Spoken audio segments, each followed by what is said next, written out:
All right, we're about to get started.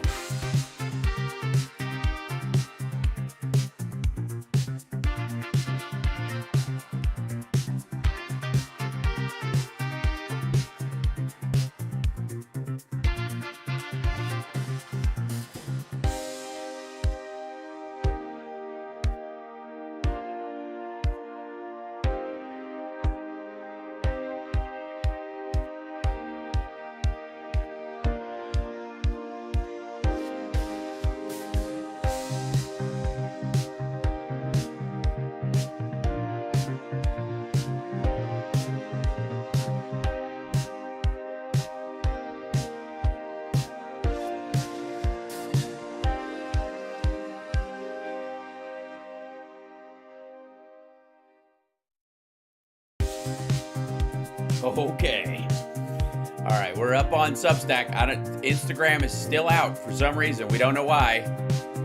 I'm gonna have to make up for it some other way.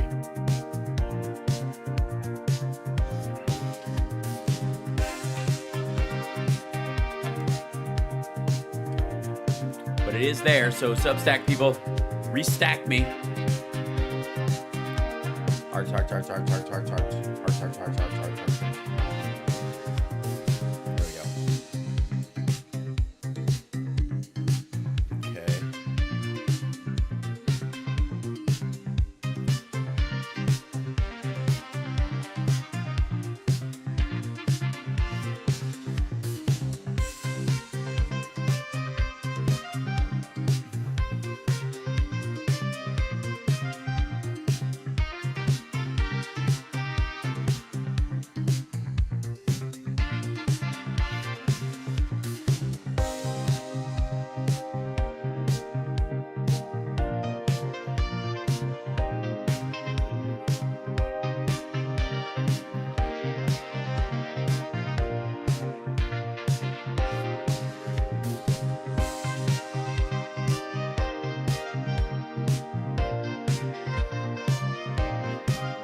Okay.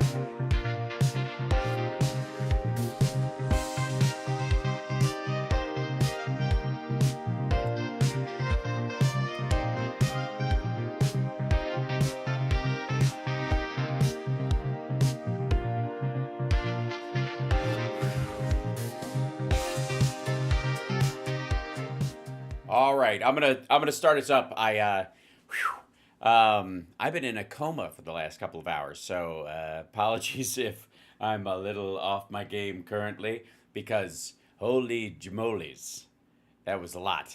Yeah. Oops, where are we? Hold on. Come back here, you silly thing. Oh, there it is. Yes, I was waiting for my Discord to start up and it would not, and now it finally has. Hey, that's terrific. It's a start. Hit the like, share the show if you would. It's Hal Sparks Megaworldwide. And grab this in here, and I will be yeah, here we go. This is, yeah, we'll go here. Because I think everything is pretty much like Israel and Iran right now. I'm guessing, insofar as what's up. There's a couple other things obviously we have to cover, but this turn is in like Republicans not knowing which side of this issue to be on all of a sudden is spectacular. Okay, this is okay. I don't know. Yeah. Okay. So we'll look at some of the end is nigh crowd, and nobody gives a shit about the LA stuff right now, which is hilarious. And strange bedfellows. Let's see. This is also going to happen. Yeah. There we go.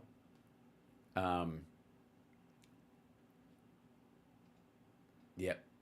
Hit the yeah. Okay, I'll be just up at one second. I'm just pulling clips. Where let's bring the chat in though. Hi everybody. Good morning. Good afternoon. Good day and good evening. Whatever time you are watching this. If you're watching this later, thanks very much. I feel like everything's later. Okay. Oh good lord.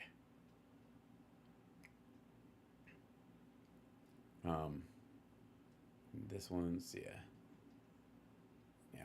Hold on. I'm gonna scroll past this business because I want to see. I got to tell you, like this. Remember this whole peace president nonsense? There we go. This is okay. Yeah. All the old crew are showing up to like go. Oh dear, we may have screwed the pooch on this one. A bunch of them are still trying to like cling to the LA riot idea, but it's there we go. This will be hilarious. And okay, yeah, and then I need to show you guys some stuff from Iran that I'm going to gather up right now because there's a lot going on here. Yeah, it's this one. I'm going to see if I'll just go with the live stuff for one of these things. Dink. Yeah. So right now, this is a live shot of the Israeli skyline. It's fascinating to me. There's a couple of things. One of the things most telling about this. Anybody want to guess what the most telling thing about this shot is? That you have a live shot like this of Tehran at all? Maybe that's the thing. Or sorry, this is of Tel Aviv. I mean, and you don't have one of Tehran. Here's a missile coming in. More than or something crest-cutting over. I'm guessing. Yep. Yep, that one got intercepted. Imagine having this guy's job right now, right? You're just sitting here watching a shot of the skyline, but if you're looking around and you see anything, a missile coming in, pan up and shoot it. How's that beat your worst day at work?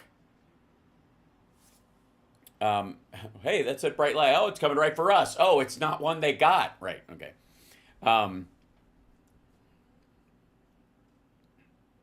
Let's see. And then let's, yeah, there we go. This is what's, they missed a few coming in. That's been played on a loop, but they're catching the majority of them. And there's going to be a massive retaliation around this. We'll keep checking in on that as well. But, this is, here, well, we got to check in with the real people, folks. We got to check in with the people who know, the people behind the scenes who are aware, who are got the inside scoop Why is this? This should not be open in this little window right here. There you go. Pop out. Thank you. Oh, that was a... Okay. So the people in Iran are getting... in Tel Aviv are getting... Yeah, here come a bunch. This is a live shot as best I can find. Yeah, of the skyline. What a spooky noise. Ooh. Okay, so this might be the loop of the thing that played before. Is it? You're streaming? Nope, 14 hours ago. So this is one that made it through. Yeah.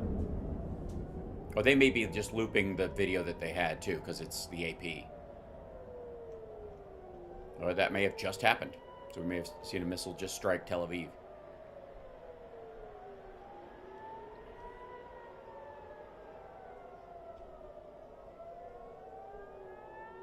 By the way, Tel Aviv looks great from this angle. It's kind of amazing that you don't even think of Tel Aviv as a big modern city. Most people don't anyways.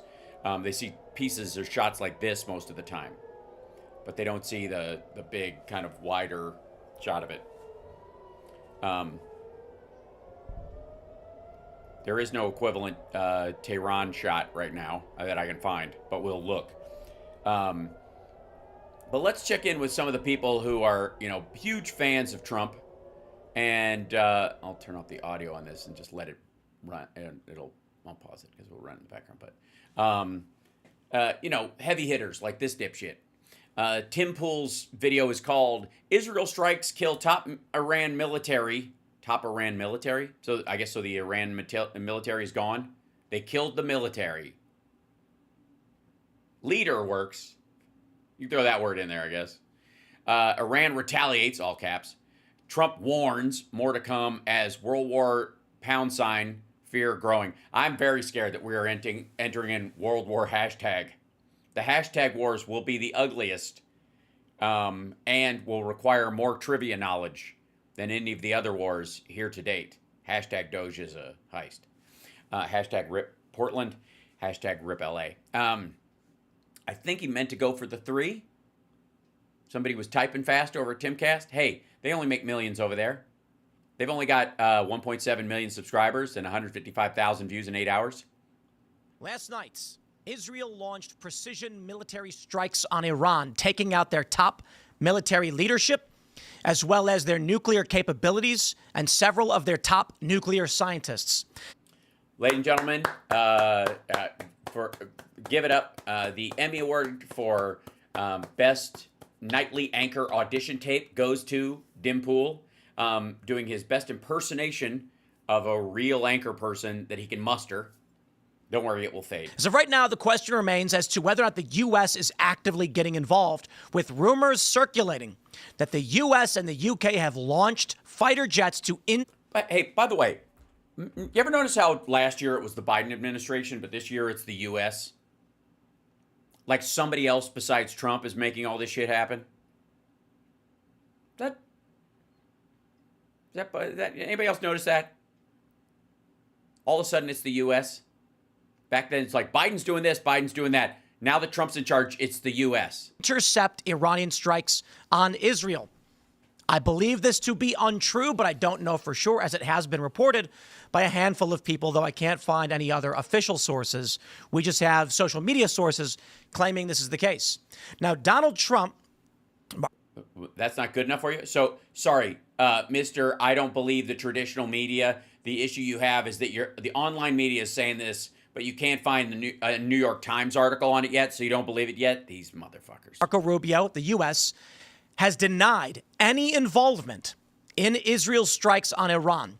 The U.S. has repeatedly said they will not be involved in Israel's strikes on Iran, but now Israel is claiming that this was a psyop. That's right. The U.S. was trying to lull Iran into a false sense of security to believe the attacks actually would not happen. And now...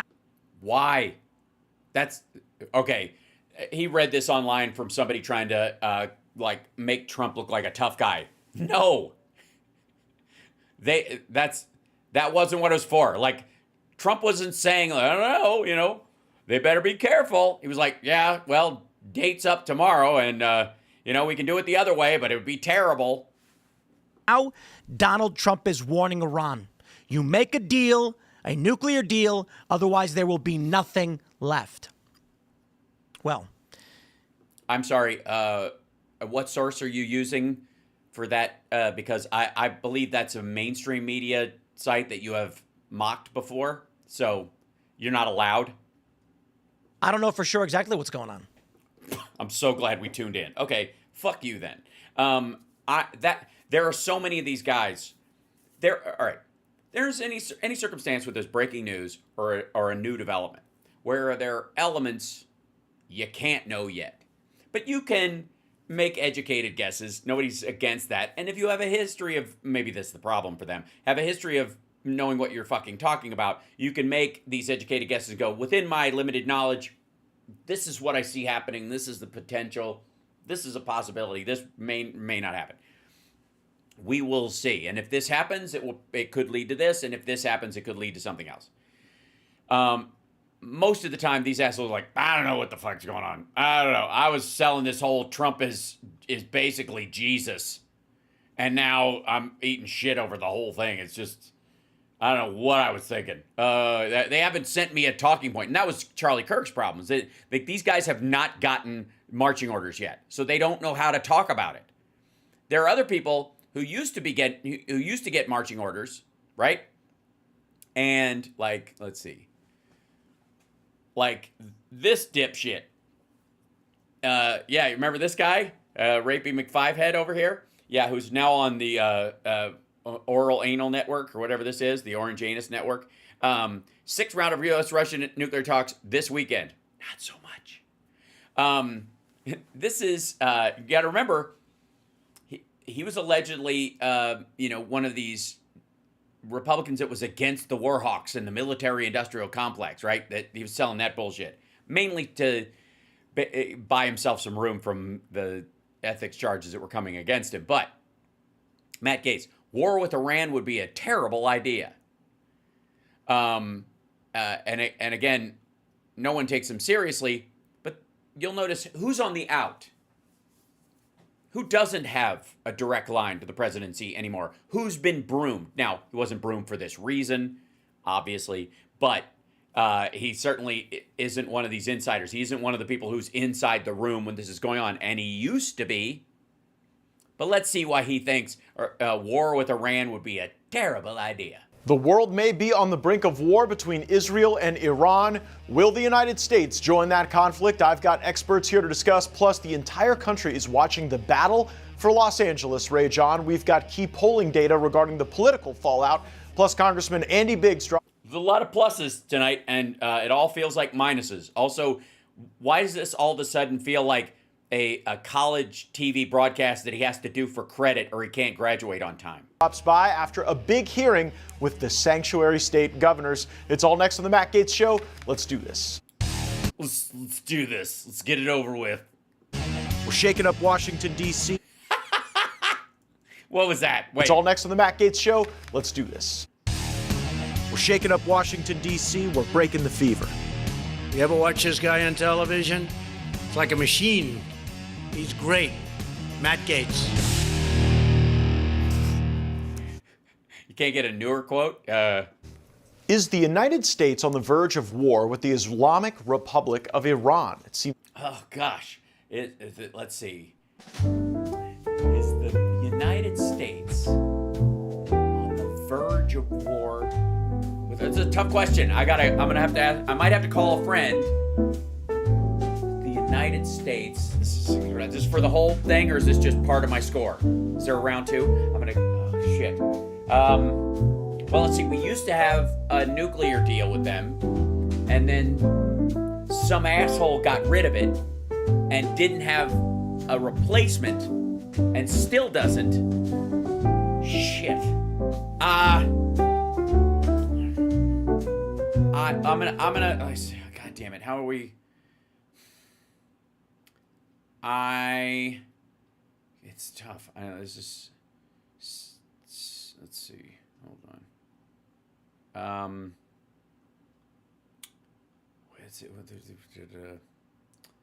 Let's go with no. Yes. Shit. It's both, isn't it? Hold on. Sorry. Used to be a question we've asked ourselves since about the mid-90s. Right. President Trump was asked recently about a move to reduce the number of military dependents in the Middle East. This is usually a precursor to increased hostilities or even war. Listen to his ominous answer. Why are U.S. dependents of military personnel being authorized to leave the Middle East? We'll have to say thank you. Tensions between the United States and Iran. His ominous answer. It sounds like he doesn't fucking know. And Israel are escalating, centered on Iran's nuclear program and potential military escalation of the various proxy groups that Iran has funded that get in all kind of trouble with the United States and Israel all around the world and the Middle East. The IAEA board formally censured Iran on June 12th for failing to cooperate with nuclear inspectors. In response, Iran announced new underground enrichment sites and advanced centrifuge roll. Right, and 3 hours later, the attack came out. Israel is reportedly fully ready to strike Iran's nuclear facilities. They could do this unilaterally, and the United States is bracing for fallout throughout the Middle East.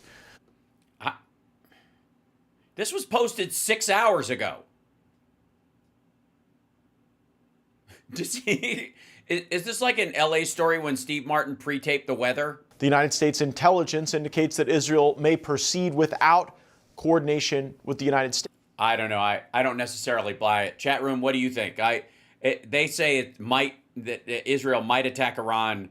I still don't think so. I'm only going by shows that Matt Gaetz posts 2 hours after the entire broadcast becomes obsolete. Fucking hell. All right. Next up, I'm going to jump. Hold on. I will be doing a bunch of jumping around tonight because you guys are lovely. Now, we've been watching the mental collapse of Glenn Beck over the last little bit, and it's pretty spectacular. Here is former IDF spokes tells all about the Iran strikes. That's a good look, Glenn. You should go for that more. The kind of like child star reenacting the moment his father came home, years later because the fans always ask for it. Okay, so here we go. This is Glenn Beck, former IDF spoke tells all. Lieutenant Colonel retired Jonathan Conricus. John. Sorry. Again, these are very serious issues, but these are inserious people, and I will not take them seriously. I will not. Oh, thanks. Thank you, Tamara. How are you today? Thank you. That's amazing. So far, so good. Thankful of everything happening and happy to be on your show and discussing I don't know anyone who's thankful for everything that's happening, so I'm already suspect. what we're about to discuss, Glenn. A lot of people were praying for you last night. A lot of Americans are a little freaked out. I kind of... A little freaked out. I'm not freaked out, but I'm very... You're freaked out. He's freaked. I think he's freaked out. I gotta say, I think he's... If I on a scale of 1 to 10, he's popping a 9.2 on the freaked out scale. Very concerned, Yes, and also concerned. That's the point. One of the things that, the president, one of the things he really ran and won on is we're going to stop all these endless wars. Well, it turns out after all that... That was just bullshit, Joel. Yeah. And we don't have an end in sight for Russia and Ukraine. I'm sorry? Oh, you mean the thing that was going to be solved in one phone call before he even takes office? Ukraine and this one, while this is your battle and a very important one, it is going to affect the entire world, what happened. What was the convincing evidence, if you can tell us, how close were they to a bomb? Yeah, I think you're right. And I think the concerns of the Americans that you referred to, they are very... By the way, this guy is a former IDF spokesman. I don't know if he has up-to-date information. We'll just take it that he does, I suppose. valid, that this will affect other people in the world. I think what Israel did has the potential to affect significant positive change in the region. And currently, the ball is in the Iranian hands. They have now the option to choose how to respond to what you, I think, correctly described. which they did. And as a quite a magnificent and unprecedented military strike, surprise against Iran, taking out more than 20 of their senior leaders, conducting Amazing. hundreds of strikes in all across Iran, about 900, 1,000 miles away from Israel. We struck, and all of our pilots have come home safely.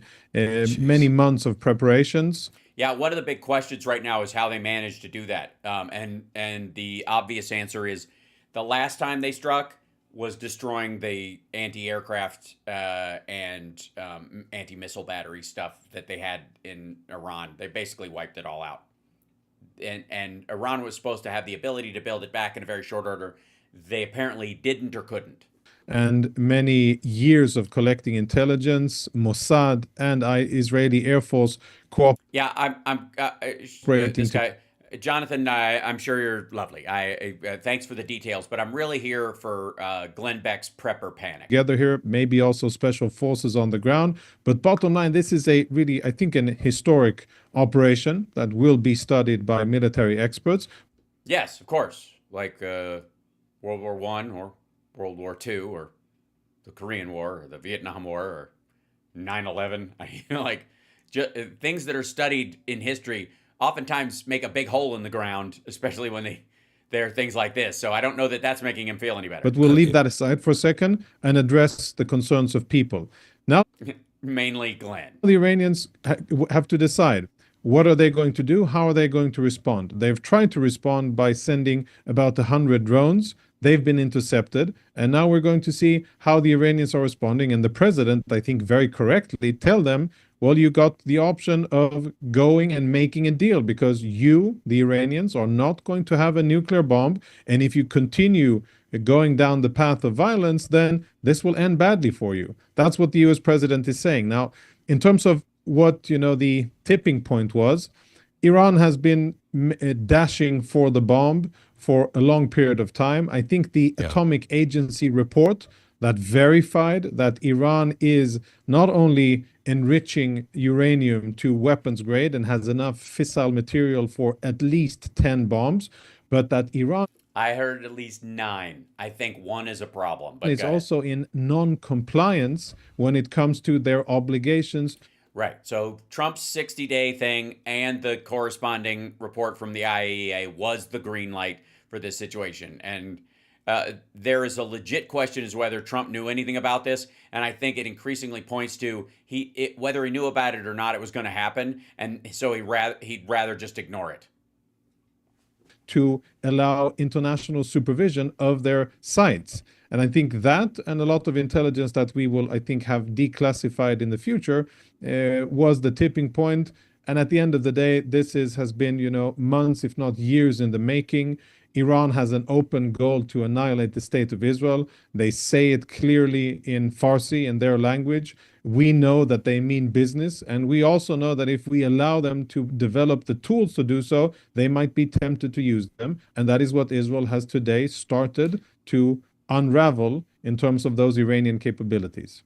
So I was a little disappointed today. 2 Israeli officials, that's all it said in this Axios article, that fuck you, man. I gotta say, it still drives me crazy that these assholes will crap all over the, quote, mainstream media, and then they will cite all these articles as if they should not be questioned. And most of the time they don't. I think they're pretty good. Axios has started instituting my own yeah, but into all of their articles. They literally are putting yes, but in some of their articles. But this, hold on, this is might be what he's referring to, although this is a little bit later. This is an hour ago. They may have updated this. The intra-GOP fight over Israel strikes on Iran, which is really the telling part. Again, here's what I'm trying to focus on and point out. Trump has no idea what's going on, either because he didn't want to or because he legit just doesn't understand the region, the fight, the circumstance at all, right? He understands the big kind of the labels on everything. Iran can't have a nuclear weapon, but not anything about the depth of detail that it requires to even know where they, how far along they are, whether or not they could accomplish it, whether they'll be able to put one in a ballistic missile and fire it, any of that. Like why they want one. Like, he doesn't care. It's just that bumper sticker. You either attach it or you don't. He doesn't know any of the other details, and it's a coin flip by the day, depending on whether he wants to have plausible deniability or he's just ignoring it or he's just too stupid. And I think it's sort of a combination. Anyways, this article says some Hill Republicans view the past 24 hours as a battle lost for MAGA's isolationist camp. That would include Matt Gaetz and others, like I just showed you. Major MAGA figures from Tucker Carlson to Charlie Kirk to Jack Posobiec tried for months to rally Trump base against the U.S. backing direct attacks on Iran. Non-interventionism is a core principle of the America First movement, arguably as important to the MAGA base as immigration and trade. I would say more so for a bunch of these people because they know the trade thing is a lie, and the immigration thing is largely just to satisfy a bed of racists in their parties, and they know they all have investments in hotels and other places that require undocumented immigrants to become profitable, to remain profitable. So they don't care. This is probably more something they're attached to than anything else. 2 months ago, I gave Iran 60-day ultimatum to make a deal. They should have done it. Posted on Friday. It was 61 days on Thursday. Let's see. The Israeli officials told Axios that despite the administration's official distancing from the strikes, the U.S. had given Israel the green light. The United States stands ready to work with President Trump. Senate stands to work with President Trump and our allies in Israel to restore peace in the region and first and foremost, and to defend the American people from Iranian aggression. Senate Majority Leader John Thune said Israel decided it needed to take action to defend itself. They were clearly within their right to do so. Speaker Mike Johnson, he's out of the loop and is just watching the big bullshit bill die. I'll show you that in a minute. The top GOP congressional staffers told Axios the limits of MAGA isolationist influence, particularly with lawmakers, is clear. One chief of staff described the online personalities as in a bubble, arguing they have almost no real influence on Capitol Hill, clearly. Another said they felt that when it comes to Israel, most Republicans are not all that in line with voices like Carlson, clearly, but they don't often get to say that. Standing with allies is Foreign Policy 101, said another, calling it remarkable how some in the administration's isolationist wing pretend otherwise. Are you kidding me? They've been shitting on Ukraine this whole time. Pretend otherwise. They live in that space. Say what you will about them, but they're fucking consistent about how they'll hang anybody out to dry. Believe me, they're not stumbling over each other to stop the war in Sudan. Some Republicans are taking it a step further than approval of Israeli actions, encouraging more direct U.S. involvement. Again, I applaud President, this is Lindsey Graham, of course, for urging Iran back to the negotiating table. However, if Iran refuses this offer, I strongly believe that it is in America's national security interest to go all in to help Israel finish the job. My guess is this wing will win. If either the talks don't happen, if the talks just go away on Sunday, depending on when this happens, or if Israel keeps firing and Iran keeps firing back, we're definitely going to bring another. We've definitely, whether they're saying it yet or not, we're moving more ships back around Israel to help them block these missiles coming in, like we did last time. They just had been moved on by Trump or whatever, but they'll be brought back in to protect against this. And you can tell that they didn't get the direct heads up as to the when, but it was going to be in the next 3 days before Sunday. Some in MAGA, led by older voters and evangelicals, want to continue Washington's historic Israel bear hug, even while avoiding other foreign entanglements. Others don't have such an Israel carve-out and Israel-sized carve-out on their non-interventionist instincts. A slice of MAGA promoting anti-Semitism is openly hostile to the country. How is this not America First to congratulate? This is the Laura Loomer one. How is this not America First to congratulate those who just made sure Islamists who chant death to America and who openly plotted to assassinate Trump never have an opportunity to make a nuke? They should be Israel first, but we have to be America first, Steve Bannon said on his War Room podcast on Friday. The bottom line is we cannot be inexorably dragged into a war on the Eurasian landmass or in the Middle East or in Eastern Europe. Dude's trying to fucking be a sidewalk general during all this shit. And again, Loomer has more say than Bannon does. Clearly. This is, you could argue that this is one of those like war responses that will be run on sweet nothings whispered into the ear of Trump by a lunatic fringe sycophant. MAGA warns Trump of massive schism over Israel strikes on Iran is another version of this. We looked at a couple of these things. Trump administration briefed lawmakers before the Israel strikes. Okay, so let's jump back into where the diluted waters that Glenn Beck is in. They said that President Trump was instrumental in all of this, et cetera, but he and Benjamin Netanyahu were engaged in deception. And I read this as I don't think Israel would have done something this massive without the United States, in their corner. But I don't think it's deceptive when the president says you have 60 days to negotiate and you don't want to see what happens on day 61. I don't think that's deceptive to make plans to go. I didn't see anything in that article that we were looking at, and maybe he's talking about a different one because shit's been popping off all day.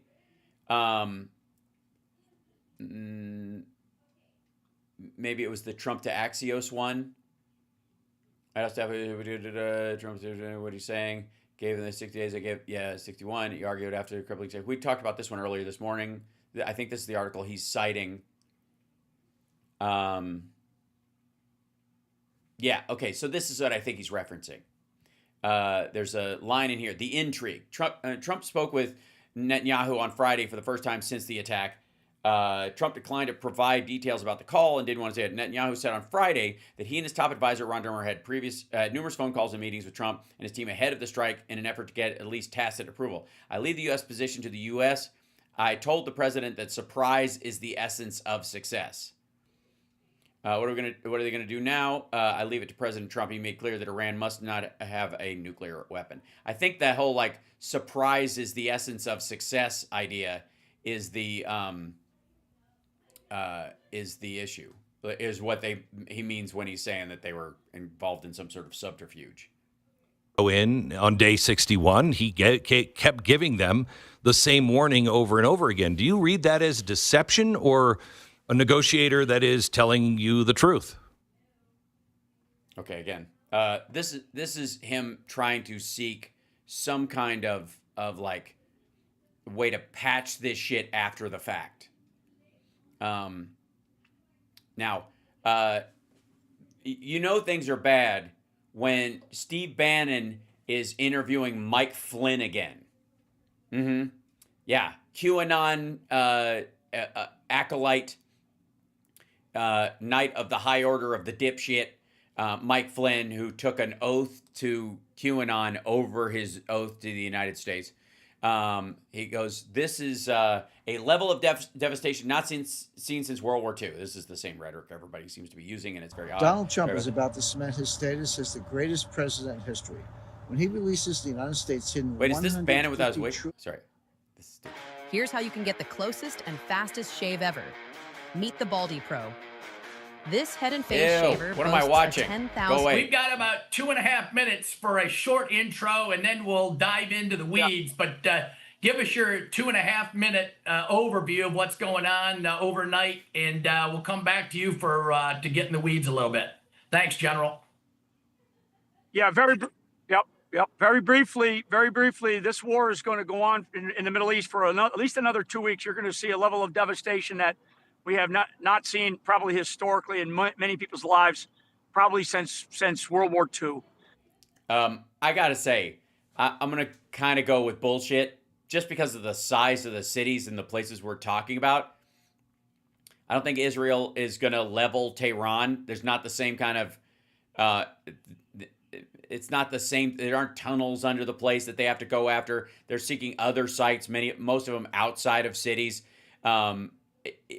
Israel's so small compared, it's the size of New Jersey. So if Iran, hit it really hard, it wouldn't be bigger than the stuff we've seen in Ukraine, but he doesn't give a shit about Ukraine. So. And this is regime change time. Israelis are done. And I don't blame them. We need a benevolent leader inside of Iran to rise up. We don't need somebody flying in from Paris who's been making billions off the backs of other people. We need somebody from inside the regime, and we need the CIA the hell out of there. Right. And what do you see? What is this show? One dude's driving, the other guy looks like he snuck into somebody's office and is using their webcam. Better than anyone. What's the probability of those events occurring, getting a better secular leader Yeah, Jeff, who's not at war with us? Yeah, I think it's very high, actually. I think that there's some people that are identified. It is the most important thing is, at what point in time does Israel make the decision? And they are hunting right now. They are definitely, the guys on the ground are hunting for the leadership they've devastated the leadership. All right, he's playing music in the background. I'm going to get a fucking copyright strike from this dipshit.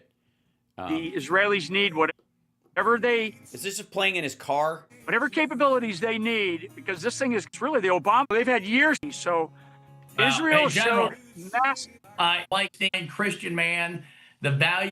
And I've gotten to know Mike over the years somewhat, and everything I hear about him, I mean, he's just a fine Christian man.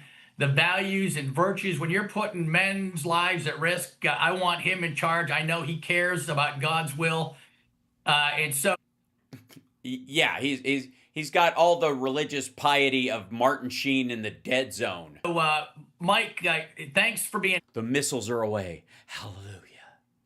On with us today. Also, I'm down in Dallas representing Liberty Day down at the Tower Club from 1 to 4. I was kidding, but he's literally just like using somebody's office. Business friends. So at the last minute, if you want to stop by, CEOs and business friends, pop on by. From here on out, all political views are my own. General Flynn, give the folks your bona fides, your rise up, how high in the military, and then your intelligence, so people know what they're hearing and who they're hearing it from.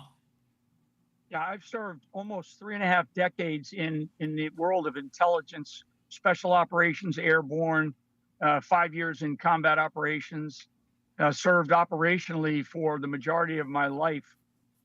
And became a traitor to the United States and supported the January 6th insurrection and took an oath to QAnon. So how far the mighty have fallen? Served almost 2 decades at Fort Bragg, North Carolina, the home of Special Operations and Airborne Forces, and served on 6 continents, many different wars: Central America, Caribbean, Southwest Asia, Central Asia. So I got a lot of time from company battalion all the way up to serving as the highest, most senior military intelligence officer in the Department of Defense, and running one of the largest intelligence agencies in the world. Right. So by all those markers, the Alex Joneses of the world would tell us to disregard anything you say as an obvious psyop. Certainly here in the United States of America. So got a lot of time. I spent a lot of years in the Middle East, particularly. And then some in prison. Focused on this problem set that we are now, watching unravel, if you will, in Iran. So a couple of things that I would just offer for your viewers. We are seeing an exquisite level of intelligence operations by the nation of Israel. I mean, it's just extreme. I'm so glad we listened to all your shit just so that you could lay that on us. Extraordinary to me. This is why don't you just say super duper? Definitely a warning. This is a warning to any other adversary in that region who feels like they want to take a shot at Israel. There's one thing that the Israelis have, is they have incredible levels of very detailed, very tactical, very refined intelligence, because the targets that they are hitting and the precision that they're hitting those targets, and I'm talking about people, command and control, air defense, all the different battlefield operating systems that you have to take out in order to, in this case, to destroy the capability, the military and intelligence and security capabilities of a nation. It's so great that they can bring out this treasonous felon just so you can hear the same shit that you might hear when they pull a general on CNN doing a segment. It's thanks to the War Room for just scraping the bottom of the barrel to give you basically the same junk you'll hear anywhere else. The Israelis have done quite a bit of it in just a period of about 48 hours. We are going to see this continue. And again, this is a warning to anybody else in the region. I've already seen where the Hezbollah. Yeah, Gary, if you're in the region right now, Okay? Consider yourself on notice. I know you're like, I'm just flying through. Bullshit, Gary. You're in the region. It's a warning. Okay? Fucking Gary. Response has been nullified because they know the other countries in the region that have put out statements condemning this attack. They know they don't want to say it, Dave. They don't want to say it out loud, but they actually are applauding this attack because Iran has been nothing but a sore spot on the rear end of this particular region of the world. We cannot continue to have the spew that comes out of the spew. Thank you. I'm glad. Again, if this gets too technical for anybody, let me know. I'll find a thesaurus without too much spew on it. Iran and out of people like the Ayatollah, who's talking about the annihilation of not only the state of Israel, but also the United States of America. I applaud President Trump for how... Oh, my God. It did. And by the way, was it the fact that Steve Bannon wouldn't be on there that was why they got like the okay? That's why that guy said, from this point on, it's my opinion. The reason is because Bannon's against this and it's his show. It's the war room, so they're afraid they'll catch shit. Let's see. Israel attacks Iran. This is the... I'm going to check in on some of the live stuff, shut it. Okay. Hold on. This is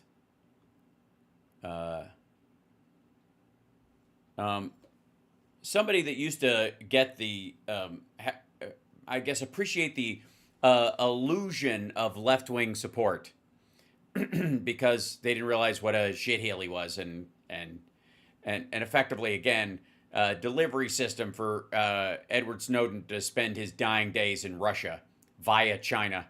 Glenn Greenwald, the guy who takes whistleblowers and instead of taking them through the court process and going, hey, we're going to stand right by you, and if you go to prison for this, it was for a good cause, and one day people will know you're the hero you are. Nope, he's going to put you on a fucking plane, fly you to China with 2 laptops, and then fly you to Russia and go, oops, we missed our connecting flight. I guess you're going to have to stay here forever.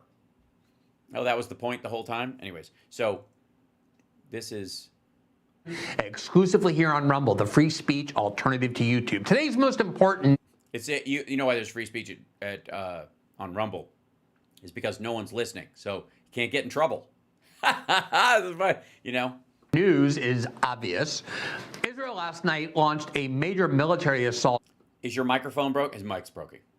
Where that? By the way, look at the picture of Trump he chose. Is this plane landing on his fucking head? All I'm hearing is room noise. All that gear. Look at that big shiny tablet he gets to control the show from. And yeah, I'm jealous. I want all that gear, but I'll at least my shit works. On Iran targeting residential buildings in when it works. My shit always works sometimes. Iran, where military commanders and nuclear physicists live with their families, as well as bombing multiple nuclear facilities throughout the country. Triumphalist rhetoric flooded American and Israeli discourse almost immediately. Triumphalist? Until just a little bit ago, when a barrage of Iran's ballistic and hypersonic missiles began hitting Tel Aviv, Jerusalem, and other major population centers. Escalation seems virtually inevitable at this point. The question of the level of escalation, always the most dangerous question when a new war is... I think it'd be the most dangerous answer, wouldn't it? It's not like you're going to cause escalation by asking about escalation. Stupid. Started is most certainly yet to be determined. Then there's the question of the role of the United States and President Trump in all of this. News report. And I also don't want you to think I mind, but is there a reason you're so far away? Usually this is like the opening shot and then you cut and turn to something on a reel. Did everybody quit? Everybody quit, didn't they? After the porn stuff came out, after the videos of you having sex came out. You guys know about that? Sorry. And again, we're not here to yuck anybody's yum, but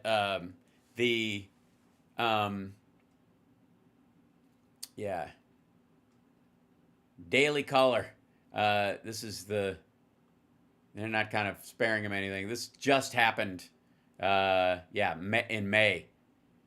Independent journalist Glenn Greenwald falls victim to leak of sexually explicit video.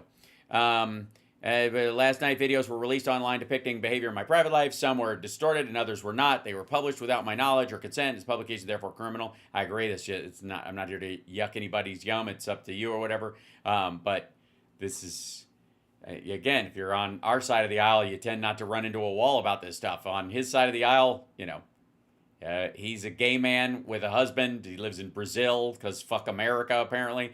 And the right wing has grabbed onto him mainly because they're fellow travelers on a couple of issues.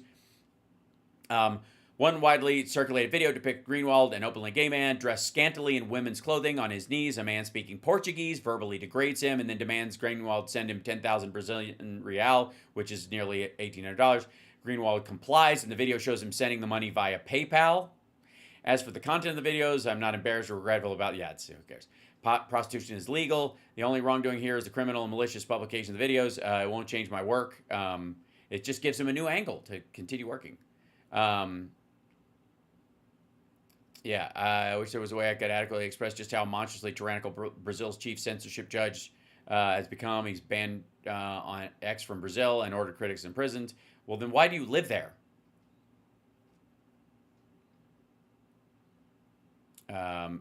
He's also highly critical of the U.S. military intelligence community and in recent years has spoken ardently against Israel's ongoing campaign in Gaza. For the record, Brazil is worse with free speech, certainly, and more draconian in their hate speech laws and stuff than the United States is, by far. They're also they have a huge history of being puppeted by China and all the baggage that goes with this.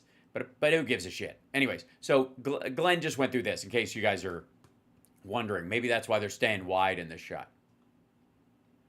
Reports from both the U.S. and Israeli media suggest this morning that Trump was working hand in hand with the Israelis to pretend that he was still optimistic about a diplomatic resolution with Tehran, but did so only as a ruse to convince the Iranians. I'm hearing the reshaping of that language in the Axios article everywhere. Glenn Greenwald said it, Glenn Beck has said it. Maybe it's just a Glenn thing. That Trump intended to restrain Israel and thus lure Iran into a false sense of security when, in fact, Trump was not only greenlighting the attack, but actively working with the Israelis to launch it.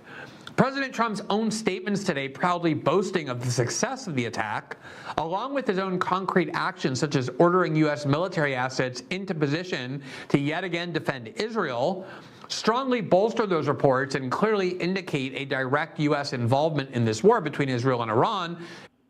Well, no, the strongly indicate part is a matter of opinion. And again, I think the people around him are doing these things because they knew Israel was going to do this. Like the idea that he's somehow part mastermind in this, I think you're giving him too much credit. I mean, look at him. Wait, why is this playing? A U.S. involvement that already exists and will almost certainly continue to grow over the next few days and perhaps few weeks and even months. We'll examine, or even years, or perhaps even on a biannual basis. All the latest developments, as well as speak to the American-Iranian professor Mohammad Morandi, who is in Tehran, obviously heard and witnessed a lot of what happened in Tehran, but also has some unique analysis from his role as an American-Iranian scholar of foreign policy. We will then speak with two scholars from the Cato Institute, one of the very few think tanks in the United States which has long counseled restraint and non-interventionism in U.S. foreign policy. Justin Logan and John. So you're going to... sorry, when is the round of applause for Obama for actually having a deal in the first place and you going, I was an asshole to support Trump in any way possible because he's the one who scuttled the deal that we had and it inexorably led exactly to where we find ourselves today, just like the elimination of the cops program brought about the death of George Floyd at the hands of Derek Chauvin and others, and of course the end of the pandemic response team 2 years to the day before we had a giant fucking pandemic that everybody saw coming.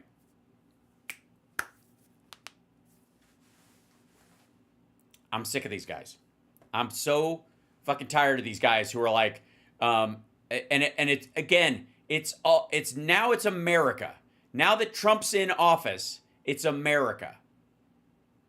When Biden's in office, it's Biden. When Obama's in office, it's Obama. When Harris is running, it's gonna be Harris. But when Trump is in office, America is doing something. No matter how many of us are standing up, they're gonna be fucking the biggest marches this weekend that we have seen since the Women's March. You know, when Trump ran the first time, happening repeatedly over weekends, like again and again in this country, and yet somehow it's the U.S. that's doing this. He also talks that way about during the Iraq War, the beginning of the Iraq War under Bush, with total disrespect for all of us that actually marched against that shit. It was America then. When Obama, again, came in, now Obama's doing these things. When it's a Republican, America's doing it. Maybe they buy into this Huckabee, like the real Bubba idea, that we're only Republicans are real Americans. By the way, Trump put an ad out for the big bullshit bill, apparently. It's called the One Big Beautiful Bill, and it will be the biggest bill ever passed in our country's history. By the way, okay, all fucking douchebag transitions aside, Republicans used to be against big bills, period. It will include the biggest tax cuts, regulation cuts, military In case you need to look up tax in a dictionary. supremacy, and just about everything else. Just about everything else. That's what makes it big. Just about everything else. They included that line. You know why? Because they can't get a clean shot of him recording the line. They can't just have him say it. He can't recreate the line. He's not capable. We will cut more than $1 trillion in wasteful and unnecessary spending. We will end inflation. You're not going to end inflation. Slash prices, raise wages, and give you the greatest economy in the history of the world. Sorry. Are you just looking up these words in the dictionary because you're like, what the fuck has he been talking about this whole time? So you're listening to his old speeches, holding a dictionary. What's this? He keeps saying economy, economy. How do you even spell that? Economy. I was looking in O. It's an E. What in the world? No wonder we can't get anything done in this country. Economy. I'm gonna highlight that so I can write that for later. Okay, something else. Farm Bill. The average family's take-home pay will be at least $5,000 more than it was just a couple of months ago. It will include 100% expensing retroactive to January 20th, so you can build your factories right now, essentially almost tax-free. It's 100% expensing for companies investing 100% expensing in America. You buy a car that's made in America, you get an interest rate deduction. It's the biggest tax. You get the interest rate deduction. You buy a car that's made in America, you get an interest rate deduction. You get interest rate deduction. You can just have them say it. Like, can you say these lines for us? We're making this big ad. Or this kind of thing. Interest rate. Maybe they did. Maybe this isn't from a speech. Maybe it's literally like, oh yeah, I'll nail. That was the one. Nailed it. Biggest tax reduction in history. Biggest regulation reduction in history. Incredible for Medicaid, Medicare. We're strengthening it. Incredible for them. Yeah. Not credible at all. Don't get it. That means the Democrats will have stopped us, and that means people will have stopped us, and will get a tax increase, the largest in history. Okay, all right. Look, I know this dude wants to be Obama so fucking bad, but at least the tone of your voice has to match. Biden had more verve when they cut these things together. If we do get it, we're going to have the largest tax decrease in history. The House just voted to advance President Trump's budget resolution and this important step regarding the big, beautiful bill. The bill is passed. Noise you hear coming from the north side of the U.S. Capitol, that is the Senate awakening from its legislative slumber. Well, see, here's the thing. There's a couple of issues with the bill. Not the least of which is, like I've said before, every time they get 10 votes, they lose 20. There is, let me find this article for you, because they are slashing it to pieces in the House right now, or in the Senate rather. We'll do this good. Well, I'll let's see. Hold on, let me bring up the chat room. Yeah, hello, Giant Dead is exactly right. The biggest thing he wants to do, by the way, the most important part of this, the most important part of this bill is the increase of the debt ceiling, not the tax break. The tax breaks would screw his spending for the foreseeable future. What he desperately needs is he needs somebody to add, give him a credit card to spend on, so that everything can see. Like, I don't know, we raised the debt ceiling. I'm not spending any of it, but we're just doing great. And he'll just he'll just flood the engine of the American economy. That's what he wants to do. There we go. I'm going to try to find this. Hold on. Big, beautiful bill. This is interesting.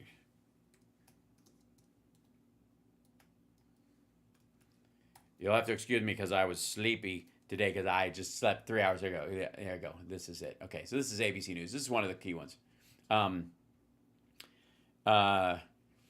possible changes that could hold up Trump's big, beautiful bill in the Senate. 5. Not one thing. Oh, the one thing. Oh, if we can just work on this weekend, we'll get it through. 5. Here we go. Just to give you an idea where this ridiculousness is going. By the way, hit the like, share the show. It's Hal Sparks Megaworldwide. Imagine a jigsaw puzzle with 3,000 pieces and no picture. So that's what we're trying to put together, said John Kennedy, Republican of Louisiana. Imagine a jigsaw puzzle with 3,000 pieces and no picture. That's what we're trying to put together.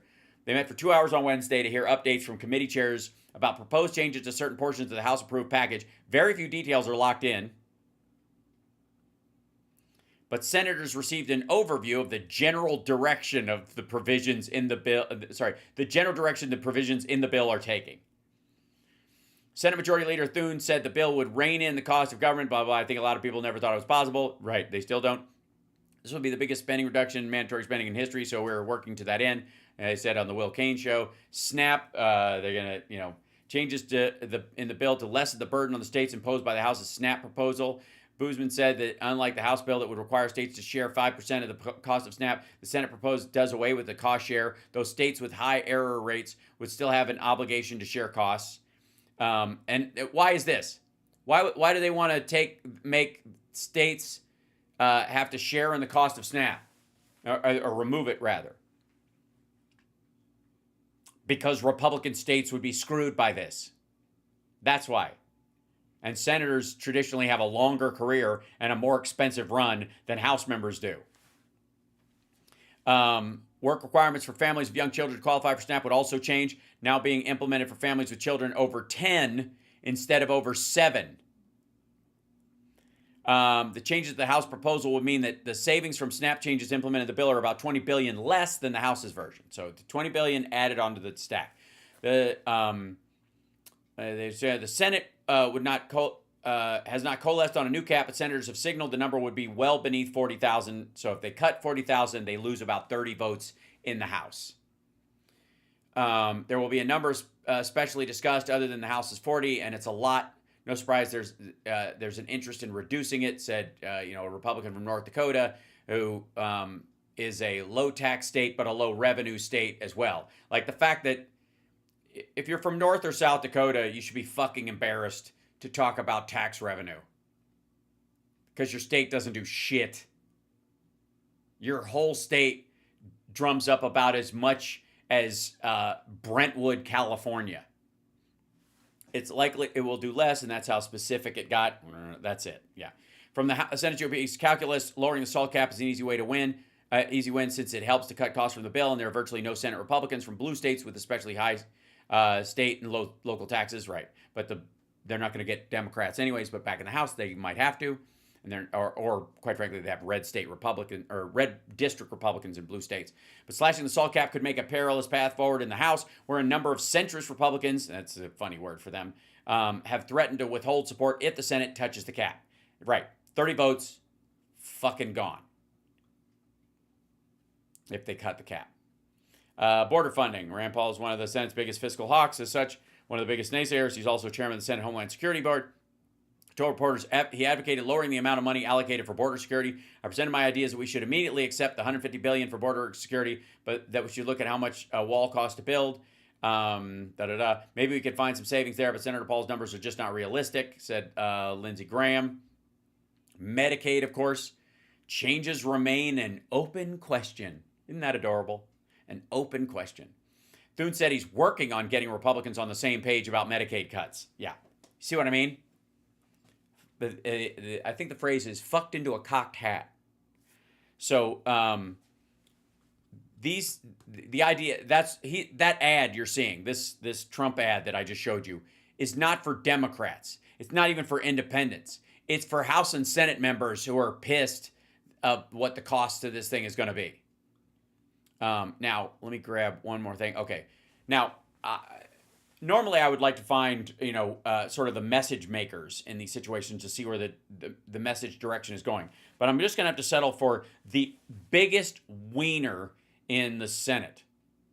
I have never in my life heard someone speak with a less forceful and masculine voice than Ted Cruz. I still cannot understand, Texas, what the fuck is going on. How in the hell is this guy a senator from Texas? I mean, Rhode Island? Maybe. No offense, Rhode Island. But you know what I mean? Like a little state with, I don't know. Didn't the dude go to Princeton, for Christ's sake? Texas, what are you doing? And the shit Wolverine beard is not enough cover. But here's the thing.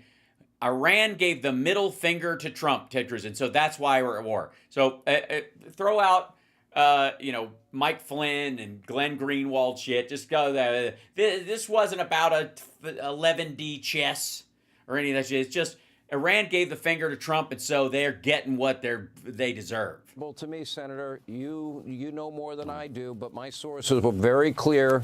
The enrichment level was too great. The breakout time was less than... His navel.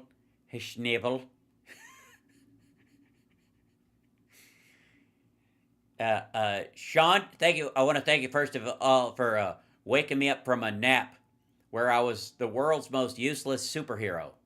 And everybody kept telling me that. And I was just standing in line at the grocery. And then when I got up there with my stuff, I realized that all I had was 4 boxes of Just for Men and some licorice whips. And they were raspberry flavored because I can't take real licorice. It makes my mouth go all stingy. And I started to pay for my groceries with a check. And someone pulled my pants down. And then someone threw a glass of water in my face, and I woke up on your show. In a month, they would have the 15 nuclear weapons. The Israelis... 15? Shit. It was 9 this morning. It was 10 and 12 minutes ago. Not lying about it. And I have to believe those people that believe in a caliphate, convert or die, and threaten to wipe Israel and the U.S. off the map based on also... Welcome to the apology tour, ladies and gentlemen. That's right. All that bullshit about not being a part of starting wars around the world. We just need peace in the world. We can solve this shit. Iran's going to be part of the Abraham Accords. Donald Trump is basically the Antichrist. I mean, the Messiah. And, once he gets in there, all these foreign wars will dry up. Everybody's going to want to make deals, but money, and the price of eggs and groceries are going to take a shit, and gas is going to plummet. All the wars will end, and everyone will end up with a pillow full of peeps to lay their head on at night that smells like cherry blossoms. So being the number one state sponsor of terror, if they got the weapon, they'd use it. Am I wrong? You're not wrong. You're absolutely right. I believe this was inevitable, and it was rendered more inevitable today. Well, then, so any of your talk, it was inevitable. So any of your talk about us not doing this was always bullshit. Okay. By decisions of the Ayatollah in Iran. Listen, President Trump has been clear for a long time.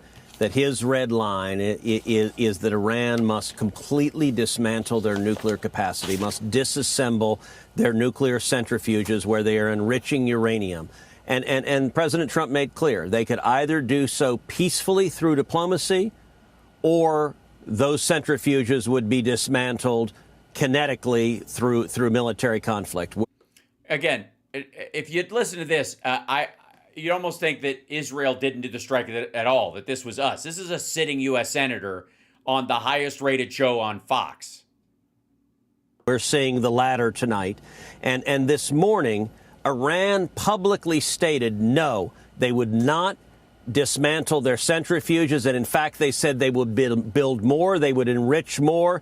The Ayatollah made the decision, we are going to plunge headfirst towards getting a nuclear weapon. And basically, Iran gave the middle finger to President Trump. And Iran told Israel, you better strike us now, because if you don't do it soon, we will have a nuclear weapon. And when we have a nuclear weapon, this is a theocratic zealot who chants death to America and death to Israel. I got to tell you, is it just me, or does this rhetoric sound very like post 9/11 Iraq shit? I mean, this is... if you swapped out some of the words, you know, instead of the Ayatollah, it's Saddam Hussein. Instead of Iraq, it's Iran. You know, yeah. Let's see. The words couldn't, yeah. Oh, yeah, you can't give Trump the finger. It hurts his fifis. Yeah, they can't wait to put, yeah, should we, they said shoot me now. That's exactly right, yeah. It's stunning to me that they seem completely unaware that they are just repeating a cycle we have seen before, as if and again, he's saying inevitable, meaning that every piece of rhetoric, with anybody who agrees with Ted Cruz on this subject, thinks that every piece of rhetoric that they've said about peaceful resolution to this, we want a deal and stuff, was bullshit. If you think it's inevitable, that's what that means. Literally, it means didn't even matter if you got to deal with them, you were eventually going to have to blow the fucking place up. And they are building a nuclear weapon because they intend to be able to detonate a nuclear weapon in the skies of Tel Aviv or New York or Los Angeles. And so Israel is acting. And show them the yellow cake. Show them the yellow cake. I'm sure you got a little vial of it on your desk. Isn't it kicking around in the Senate evidence locker somewhere? To defend themselves. And Sean, tonight, we should Senator, stand unequivocally with the state of Israel.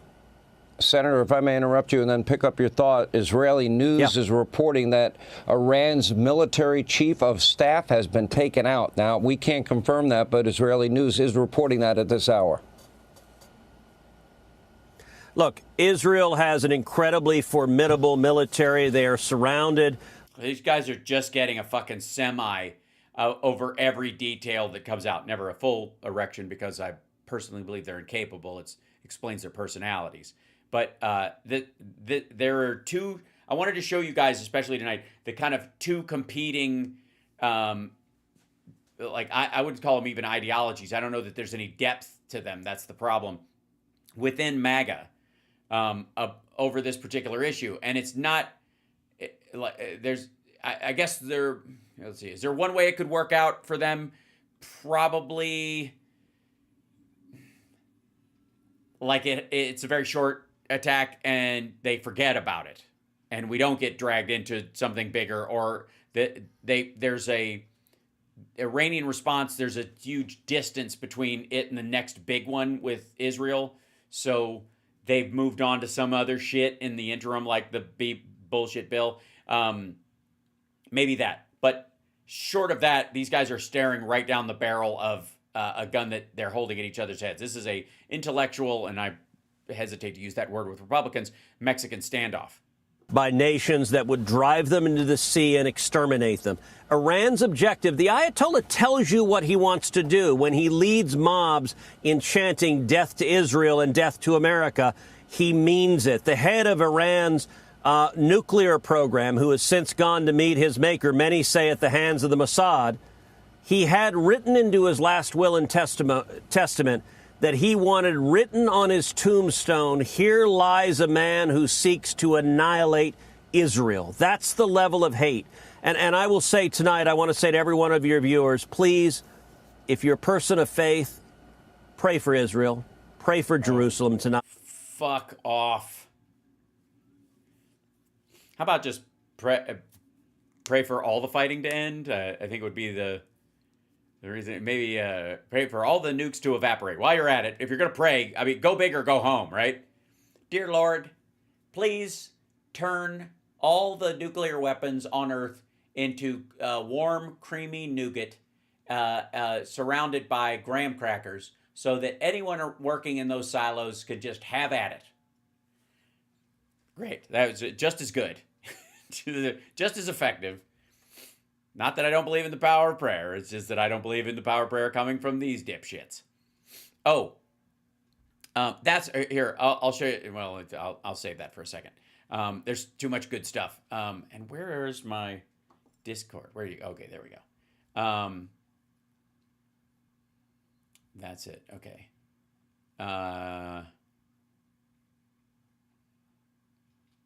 Okay. Eek. So many of them, so many people on the right are trying to avoid talking about this by talking about the LA riots, which are pitifully underperforming compared to the rest of the shit that's going on. The big, obviously the big fighter in all this, like the big messenger on Fox News for weighing in on the destruction of Iran, and I mean, this dude wants it leveled, is Mark Levin. Mr. Producer, prepare for a lot of finger and head shaking. Massive breaking news from the Middle East. Israel now conducting, as we speak, And Sean Hannity, the human thumb in a suit, needs to take a shit. So it's time to bring on Mark Levin, who will blather until he is done. Major airstrike against Iran at the heart of its nuclear program, but also they are going after their long-range missile sites. But now the world, especially Israel and American bases in the region, they are bracing for a potential Iranian response. There's a lot to get into. We're going to be joined in a minute by the great one. Well, there he is, Mark Levin. Mark, I want to give a little bit of a commentary into a question and then hand you the ball here, because I think this is very imperative to point out. The world needs to look at this from Israel's point of view. You know, October 7th was orchestrated in part by the Quds forces in Iran and by the Iranian Revolutionary Guards forces. Given a little history here. They are the #1 state sponsor of terrorism. Again, a lot of these details, none of this is surprising, by the way. Like the idea that Israel was going to strike Iran is no surprise to anybody. And Iran is absolutely trying to build a nuclear weapon so that they could have hegemony over the entire region. So I'm not shedding any tears for fucking Iran in this kind of situation. And the only reason we're talking about Israel, doing this is because Saudi Arabia doesn't have the balls to do it, and they would rather just sit there fucking, illegally drinking alcohol while they sentence other people to prison for doing it. In their palaces and lets other people do it. Everybody thinks of Israel being the proxy for the United States, but right now they're the proxy for all the other major powers, the economic powers in the Middle East. They're just like, let this little guy kick his ass. I don't know. We'll just sit back and watch and pretend we're on that guy's side. Don't worry, buddy. If you win because you're bigger, we're still over here. Trey Yanks was talking about a 7-front war. You have Lebanon and Hezbollah and Islamic Jihad in the north. You have Gaza. You have Hamas, the equivalent of 40,000 Americans murdered on October 7th. You had murder and rape and torture and kidnapping and beheadings. I've seen the videos. Well, of course, they played him at Epstein's Island. You were at one of the Diddy parties they had there, weren't you? Weren't you at client number 3? And that was the thing you needed Michael Cohen to fix for you, was the flight logs that you were on flying down? I don't know. We'll find out later, I guess.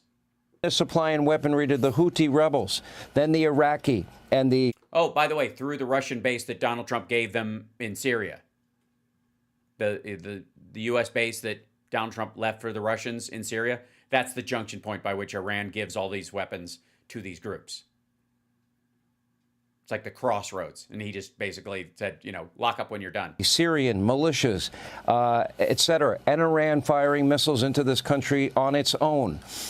And Russia being friends with Iran and getting drones that they were attacking Ukrainians with, who you shit on all the time. But suddenly, we're not supposed to give a shit about the Jew that runs the Ukraine, but all right. They have threatened to wipe Israel off the map. If you look at Axios today, and my sources have confirmed this, that they have been building out these 2,000, pound ballistic missiles with warheads, and even building out and developing new ballistic missiles with a 4,000-pound warhead. There are reports, Axios, 2,000 to 3,000. Does it really matter with it? I guess maybe it's for the initial kinetic explosion, because you need in case the nuke doesn't go off. I would argue that when the whole point, besides the triggering mechanism, that the rocket's just all rocket because it's a nuclear explosion. It's literally the smallest incendiary explosion you can create. Maybe more. That to me represents Plan B. So if you put yourself in Israel's shoes tonight, they're laughing at Trump, mocking Trump, calling Trump an asshole.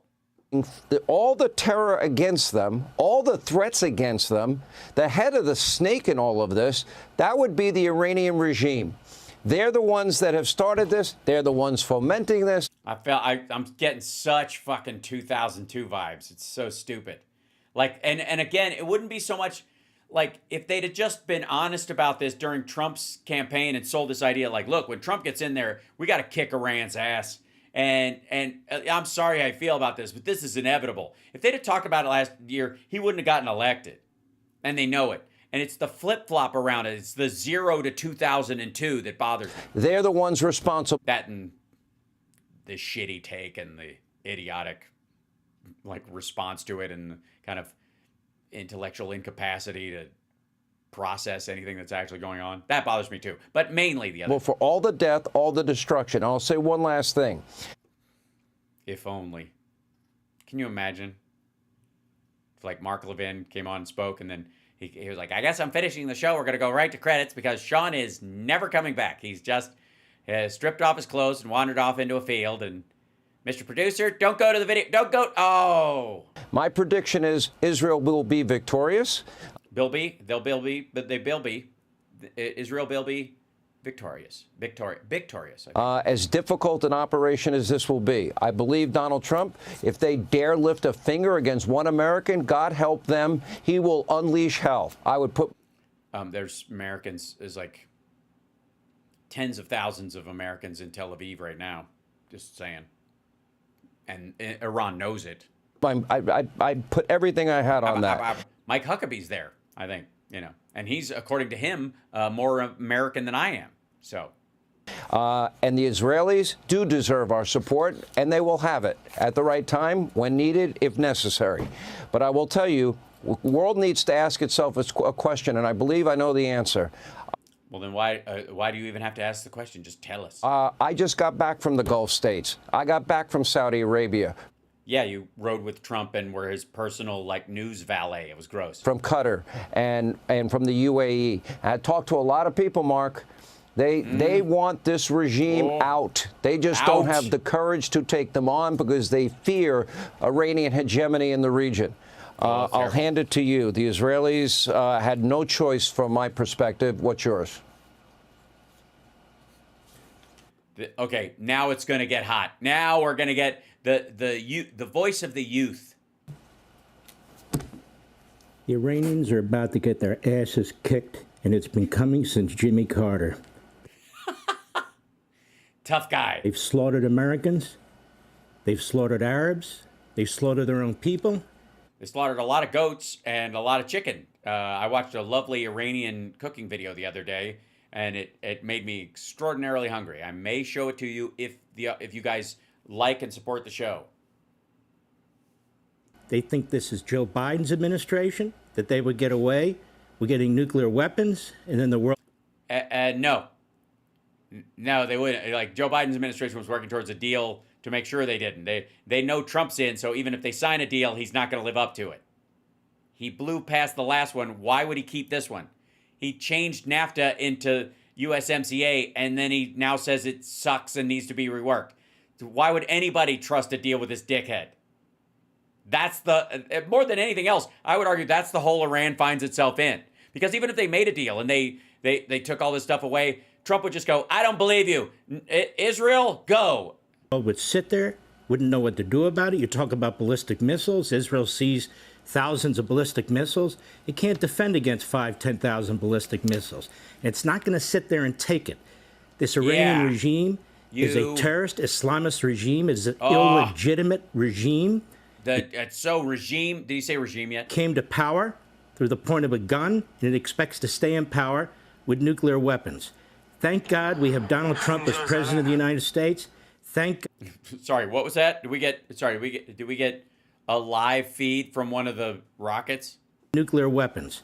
Thank God we have Donald Trump as president of the United States. Yeah, that was literally like footage audio coming through for some reason because somebody just in the studio hates Mark Levin. God, Israel has Benjamin Netanyahu as the prime minister. And I will say this. Great. If this Islamic terrorist regime touches one hair on the head of an American citizen. But what if they do it lovingly, Mark? You know what I mean? And also, what if the hair's someplace else? Huh? What if it's like, what if they just go like, oh. I mean, I don't have that much hair on my arms, but you know what I mean? Like, then they lightly brush it or whatever. What if they go, we're so like you. You're not like other Americans. Also, it's easy for you to say you don't have any. They're going to wish they hadn't. And I want you to understand something, Sean. Why? Because it sticks to their hand? They're going to go, I touched that guy's head. And look what this, it's this Sean Hannity fellow. I touched his head. It is eating the skin. This is necrosis. We have hundreds of thousands of American citizens in Israel. We have our experts telling us about our base and so forth. We have Oh, sorry, we're listening to experts now? When did that shit start? We have hundreds of thousands of American citizens in Israel right now. So this is a big deal. And I would not ever bet against Israel. I would never bet against the United States of America. So you wouldn't have, like during Vietnam or, okay. And the United States of America, I feel comfortable, I don't have inside information, is watching, is poised, and is prepared. Wait, you don't have any information, but you're sure they're poised. Have you seen Donald Trump? You're kidding, right? Hold on. This is, yeah. This guy? Here I am like an idiot. That guy? That kind of poised?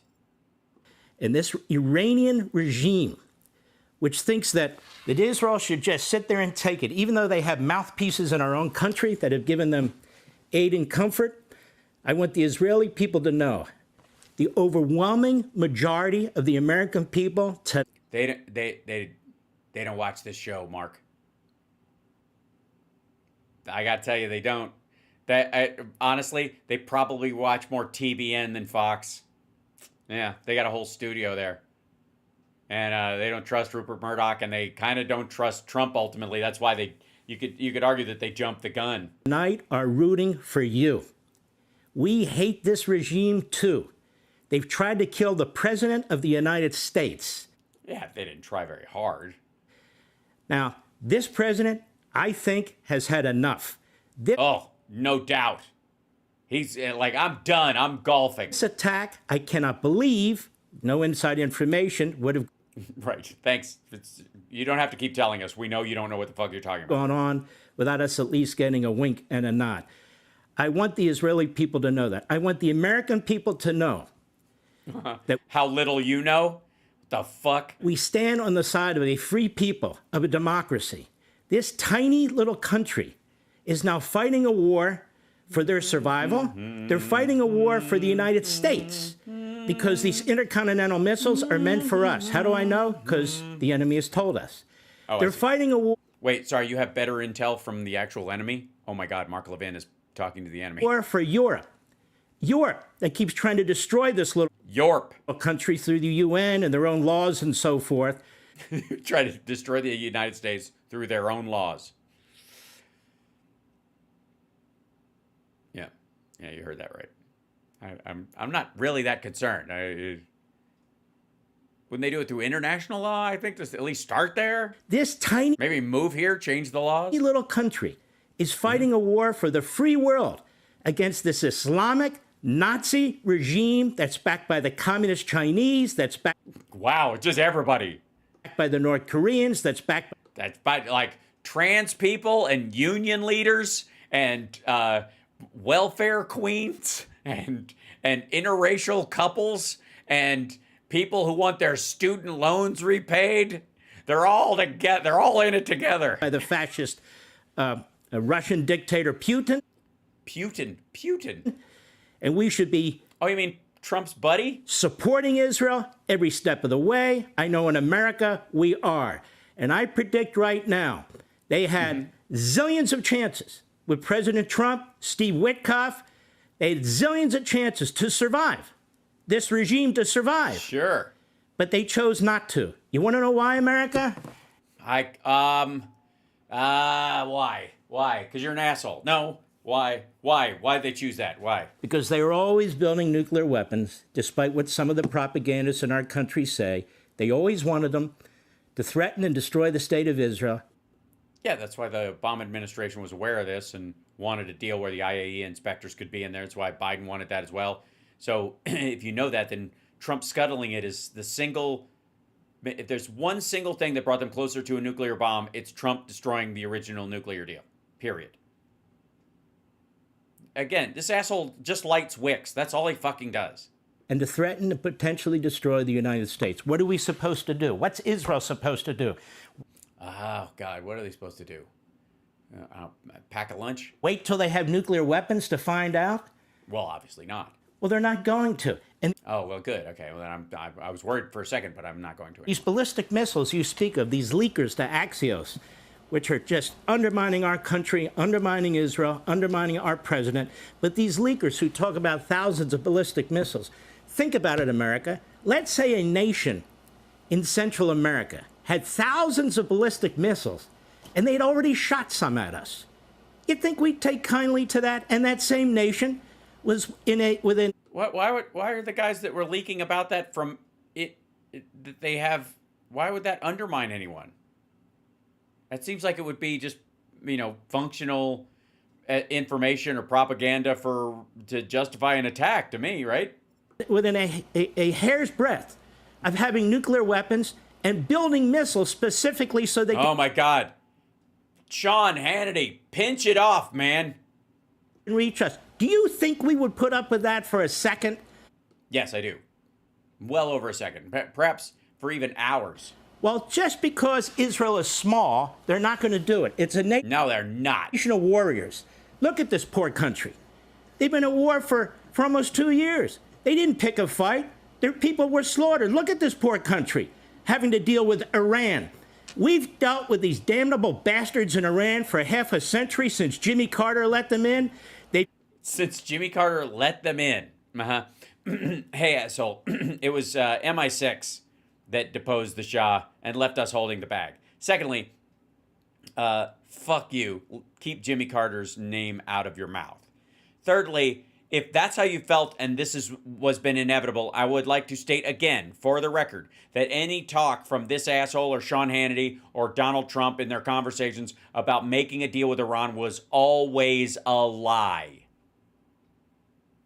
The Iranians had no reason to believe that Trump would keep a deal after what he did with the last one. He breaks and doesn't honor deals all the fucking time. So they're basically set up for permanent intransigence. They can't meet the standard you set because they're not going to agree to a deal that you're going to scuttle at your whim.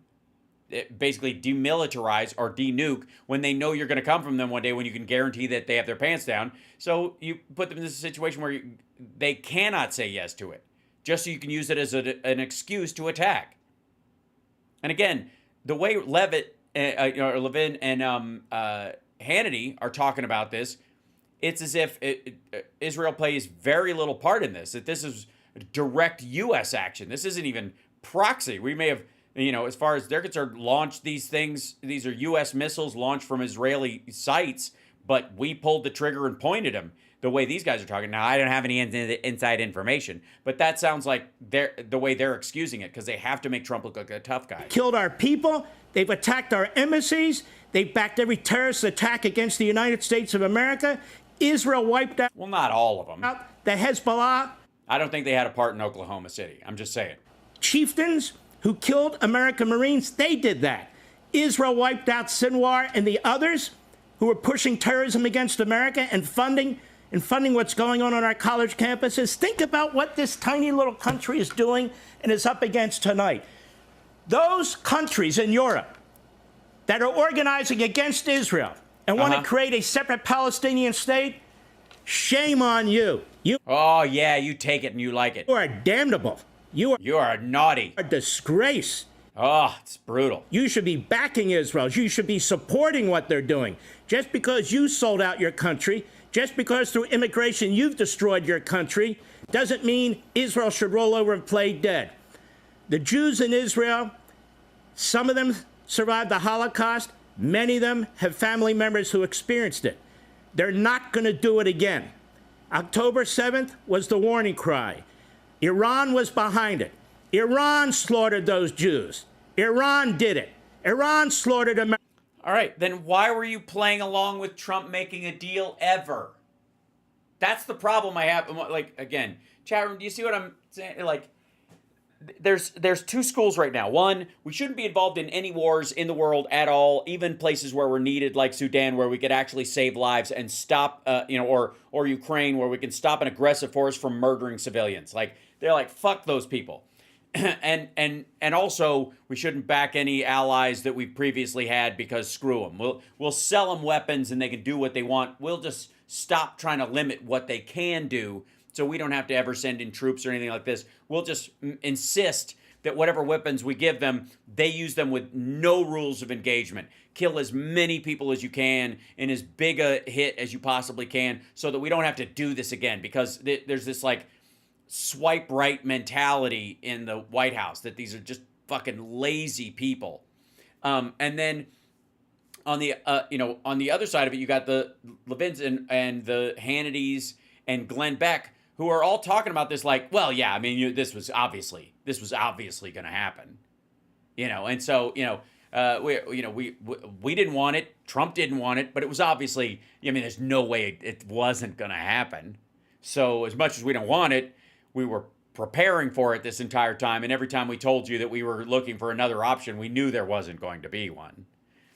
Okay, so let me check back in live. On the ground here. I don't know how much of this will be.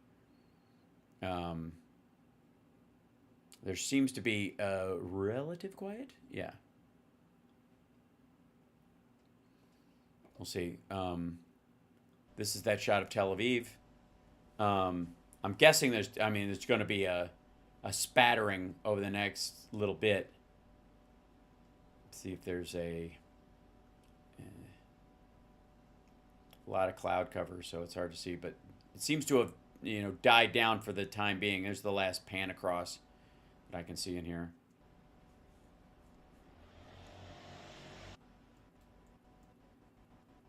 Jumping through.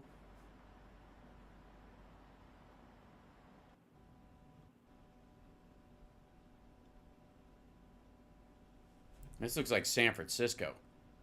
Is there a crane on every building, or are those the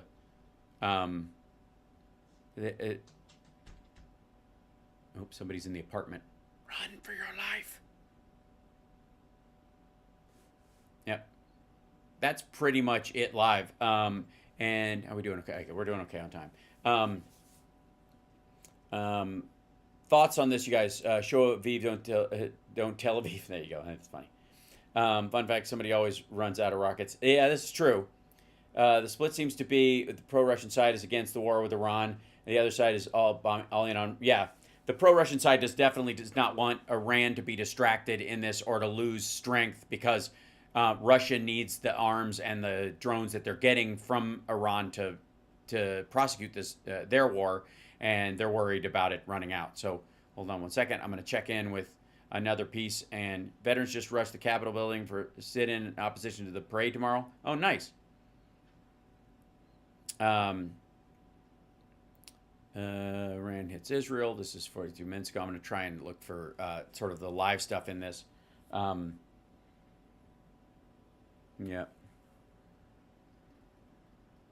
First post is doing Iran rains fire on Iran fires 150 hypersonic missiles at Israel.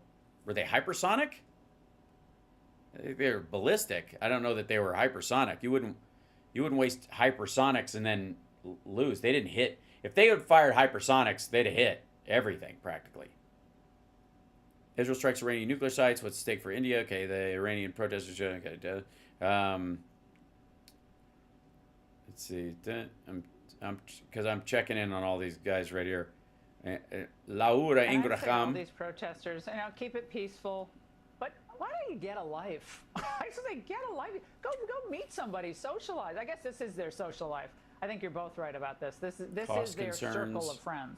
That's all they got. Mike. I guess hold on. Let me see if they go to the top of this.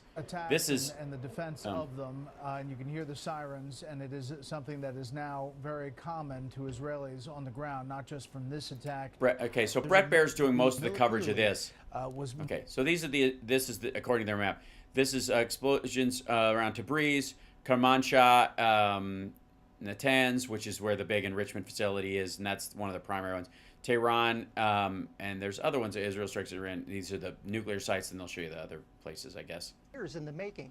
No target, I think, perhaps better understood than Iran by the Israelis, and it shows. So there were 3 general categories of target service: degrading the nuclear program, attriting command and control, the general officers like Bagheri, Chief of the Armed Forces General Staff, Hossein Saleh, head of the IRGC, and also, importantly, Amir Ali Ajizadeh, the head of the IRGC's aerospace force, who runs missile, air defense, and drone capacity and their ICBM program, all of it degrading their ability to respond. And also their air force, and now most importantly, their ballistic missile retaliatory capability that is affecting Israel. But Israel has an effective air defense system, and Iran does not. Yeah, what are we not thinking about? You know, obviously Iran has a lot of tentacles in its proxies. We've seen them used before. Okay, that's there. He's getting a feed in his ear, like, remind all the people at home that they should be afraid of terror attacks in the United States, so we can gin up more fear of immigrants and make the assumption that there's going to be attacks by Iranian proxies in the Mexican drug cartels. So start suspecting Hispanic people around you. That's where that shit leans. Hold on, I want to turn the audio off on this Tel Aviv feed. It's just feeding in the background. You can't watch these idiots. Yeah, the video volume was low. Sorry about that. You couldn't hear a word. He was basically just leading that guy around and saying the same thing we've heard multiple times from a bunch of these guys. Because the problem is that,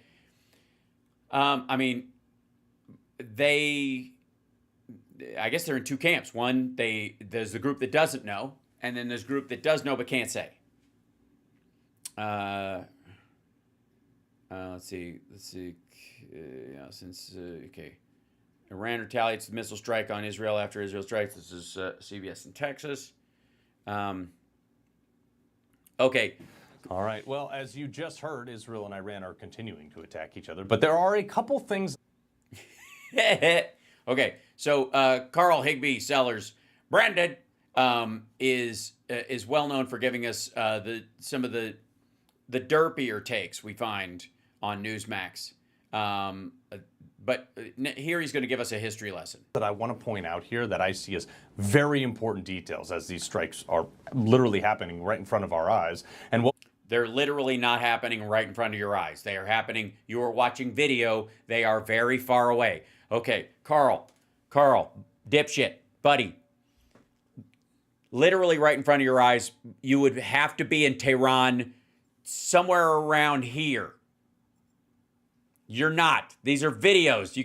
It's a screen. You'll be okay. We can see, but there's a bunch of stuff behind the scenes. And I think this should be a lesson, especially to anyone, any of the neocons, the John Boltons who've never met a war they don't like.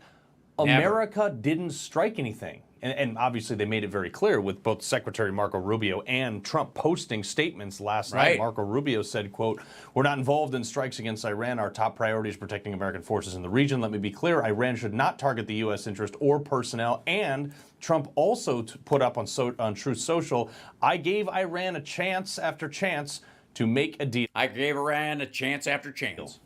But Donald Trump, well, then you obviously took, those chances are over because they didn't make a deal, so you approved of this, I guess? Thinking about this, and I'm like, did he just outsource the destruction of our enemy? I mean, it's always, in the past, and especially, look, I was a SEAL for 9 years. Okay, in the past, it's always been us who's been doing the heavy lifting with our dollars and our soldiers' lives at risk. None of that was expelled here.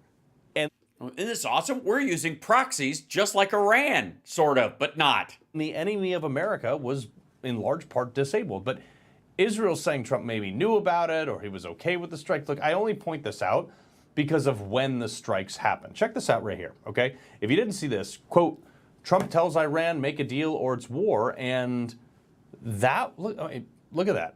Look at the date on this, April 11th, okay? So April 11th, the strikes happened the day after the 60-day mark. Right. Yeah, we know. We were all keeping track. Maybe not a coincidence there. No, not a coincidence at all. Here's what it's correlative. Trump sees, though, which I think is every Democrat and honestly a lot of Republicans fail to realize. The number one talking point on this issue is that, you know, the Democrats are just saying, "Oh, this is Trump's fault that Iran is getting a nuclear weapon." Yeah. Yes.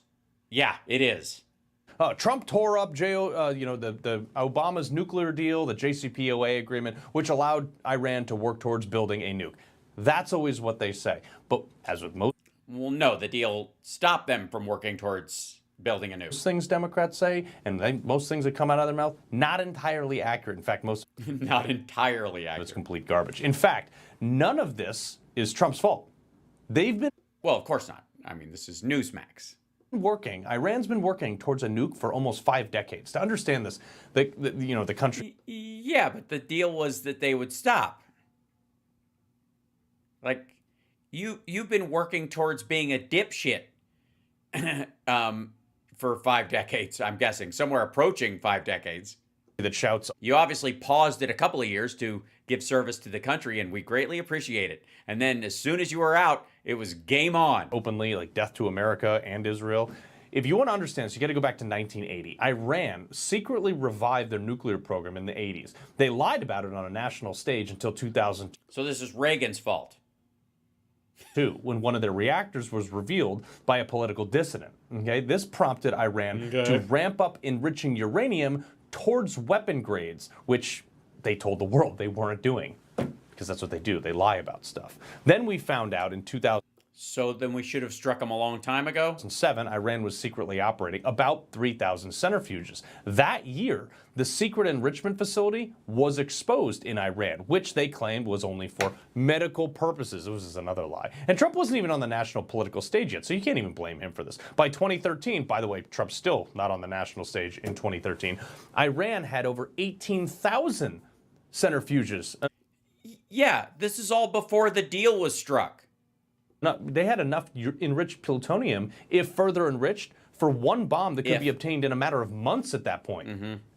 And the world order just completely freaked out, pushing Obama. Yes, well, not the New World Order, the day-old world order.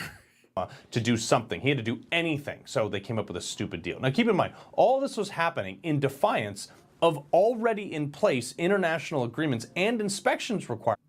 So how are you arguing against striking Iran then? Then, in 2015, Obama's last year in office, along comes the Joint Comprehensive Plan of Action. That's the JCPOA, the Obama's Iran nuclear deal that the left praises. It allegedly reduced, Iran's stockpile by 98%. It limited its enrichment to like 3.6%, which is nowhere close to refined enough for a bomb. It cut their centrifuges to 6,104, all in exchange for the world to drop huge amounts of sanctions, resulting in Iran getting access to as much as $150 billion back into their economy.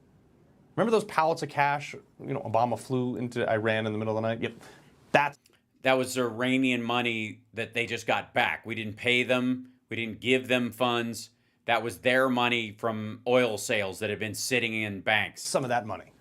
And what did Iran do with that money? It's not like they went out and planted flowers on the main streets of Tehran. Trump noted this in 2019. Quote, President Obama made a desperate and terrible deal with Iran, gave them $150 billion plus $1.8 billion in cash. Iran was in big trouble and he bailed them out, gave them a free path to nuclear weapons. Yeah. And the left went wild over this. No, their facilities are inspected by the UN. This is denuclearized Iran. Is it denuclearized? Yes. Yeah, up till that point, stupid. Turns out not really.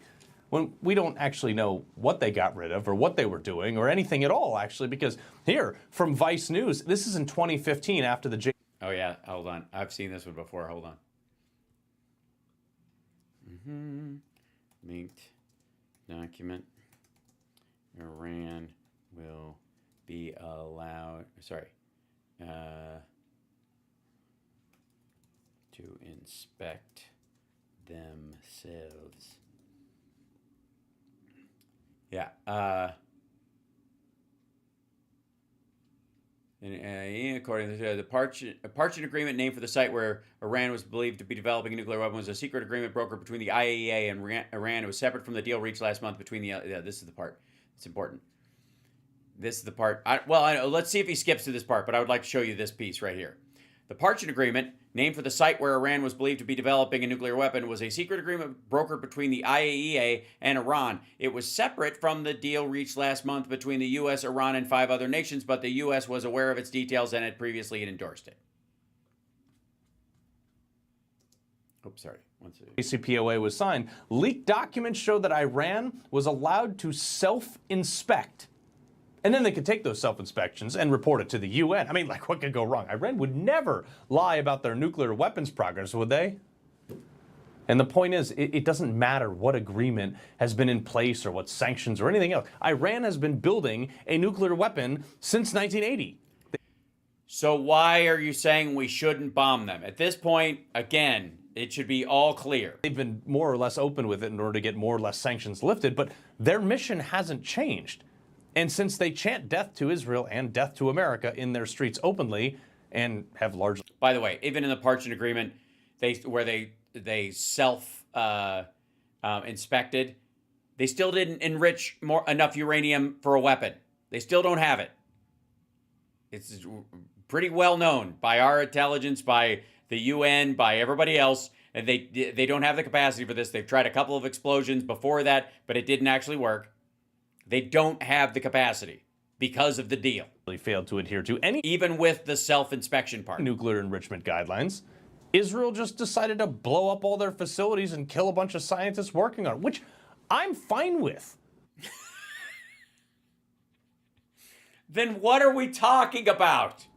And in case there's any question of who the good guys are here, notice how when Israel strikes, it's pretty much only military targets, but when Iran strikes, they just lob whatever they can, wherever they can, with a general target that just hits cities. They usually just try to kill or destroy whoever or whatever they can to inflict pain, not strategic damage. Look, this is a war. That's because their intel sucks too, because they couldn't find a target with both hands. We don't have to get roped into right now. We literally have to do nothing and watch the enemy of the United States get completely decimated. Right, okay, so that's the idea, is that, what happens if they run out of arms or they need help batting away some of these things? And then we are automatically a part of this. Because Trump has moved more ships into the area. You're not talking to me. So are you saying this to Trump? So before any of the neocons or any of the senators or congressmen who are warmongers jump in and say, hey, I want to do that. Also, again, the fact that the right has the fucking gall to try and throw the phrase warmonger around, I find particularly absurd. Because it is like they use it when it comes to something like Ukraine, where Ukraine was attacked by Russia. Post October 7th, you'd argue that I've seen people on the far left and the far right using warmonger around as if That's really the situation. That any war that breaks out, there are two parties in a war, both are equally at they're two villains always, which is not the case, especially in the case of Ukraine. But they throw the word, fucking Marjorie Taylor Greene, this dickhead, they throw the phrase warmonger around like crazy. And obviously what they mean is, I guess, ironmongers, because they're talking about like the military industrial complex kind of idea. But that's still no reason not to let Ukraine defend itself. But it's amazing to me how they're like, well, it was inevitable that, Iran was going to have to get dusted off. So I don't even know why we were holding back this whole time, but we were the ones that pushed Russia to attack Ukraine because 8 years ago, somebody mentioned that they might join NATO eventually. Yes, I want to do that. Why not? Even though Finland and Sweden are and they have a bigger border. You just sit back, do nothing for a change, have a margarita and say, hey, thanks, Israel. What's a margarita? I've been in and out of a lot of war. I'd like to avoid it with American lives as long as I can. Sorry, you don't want to avoid it when it's other people's lives? That's adorable. That's it. That's that good old-fashioned Newsmax Christianity. And the more we get out of Israel's way, the less we're going to have to worry about this, which means less U.S. military, less money, and less troops in danger. Okay. Yeah, that's exactly what he's talking about. So the plan is no rules of engagement. Our mistake has been, according to these guys, having rules of engagement. Problems we've been holding back. We should have just let Iran or whoever our proxy at the time was in any of these situations absolutely obliterate whoever's in their way so that we don't have to go in there. Yeah, have your margaritas go well with tacos, I guess. How Discord will check. Hold on one second. Dink. Yes. U.S. Marines carry out first known detention of civilian in Los Angeles. Okay, they arrested somebody on, yeah, hold on one second.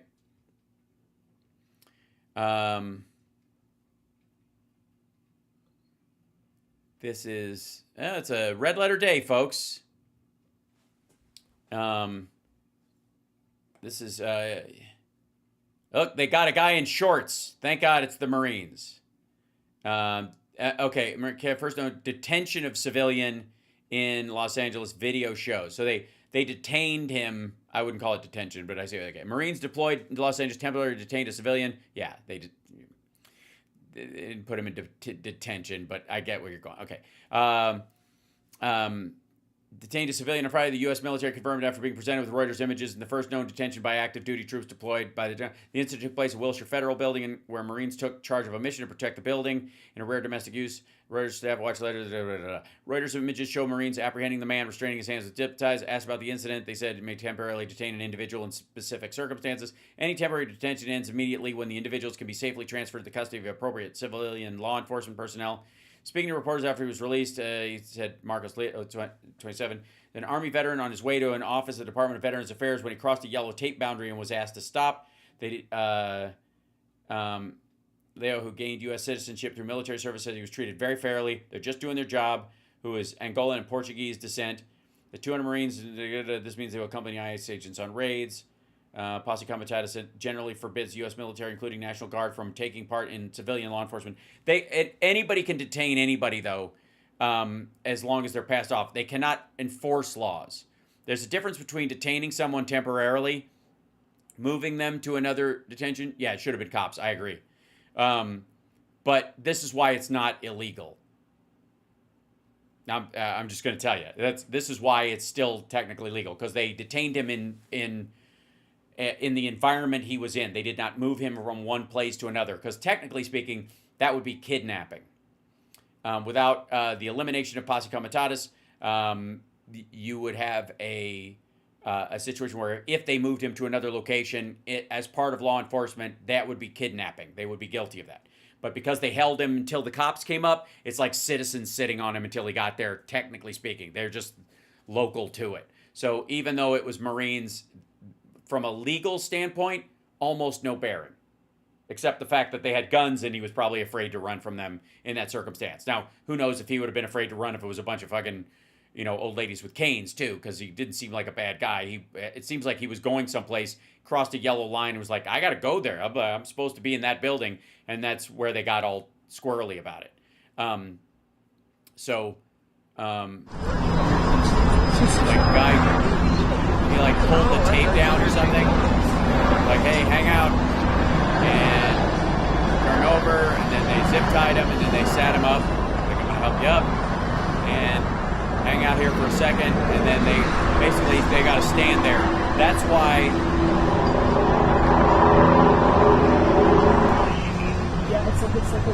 Yeah. Because they stayed in the space with him and they didn't move him someplace else. As far as I can tell, from a legal standpoint, there was no legal issue with it, because during post 9/11 at the federal building on Wilshire, there were military guards around that because of maybe we were under invasion and emergency orders, and that's what the president is using as his premise for this. So these guys were around, and if you crossed the line and went in there, you would have been arrested by state or federal law enforcement, more than likely California state people, like state police or patrols. But the military guys that were standing there could have held you till they came and got you. Even if it's National Guard, it would be the same. My thing is that if no one was watching, imagine the fear in the air of Trump. Glad there were cameras, absolutely. And again, this is one of the reasons why you don't want. The big news will be if they move anybody. If they pick somebody up off the street and they take them someplace, that's it. That's when it is officially changed. But you can't do that without an order, and these guys wouldn't and couldn't do it in theory without that order. Somebody would have to tell them, take that guy, put him in that vehicle, and take him to this place, right? They're not going to just do it on their own. Like, hey, let's just grab some people. So there would be distinct orders. Those orders would be in violation of the Constitution.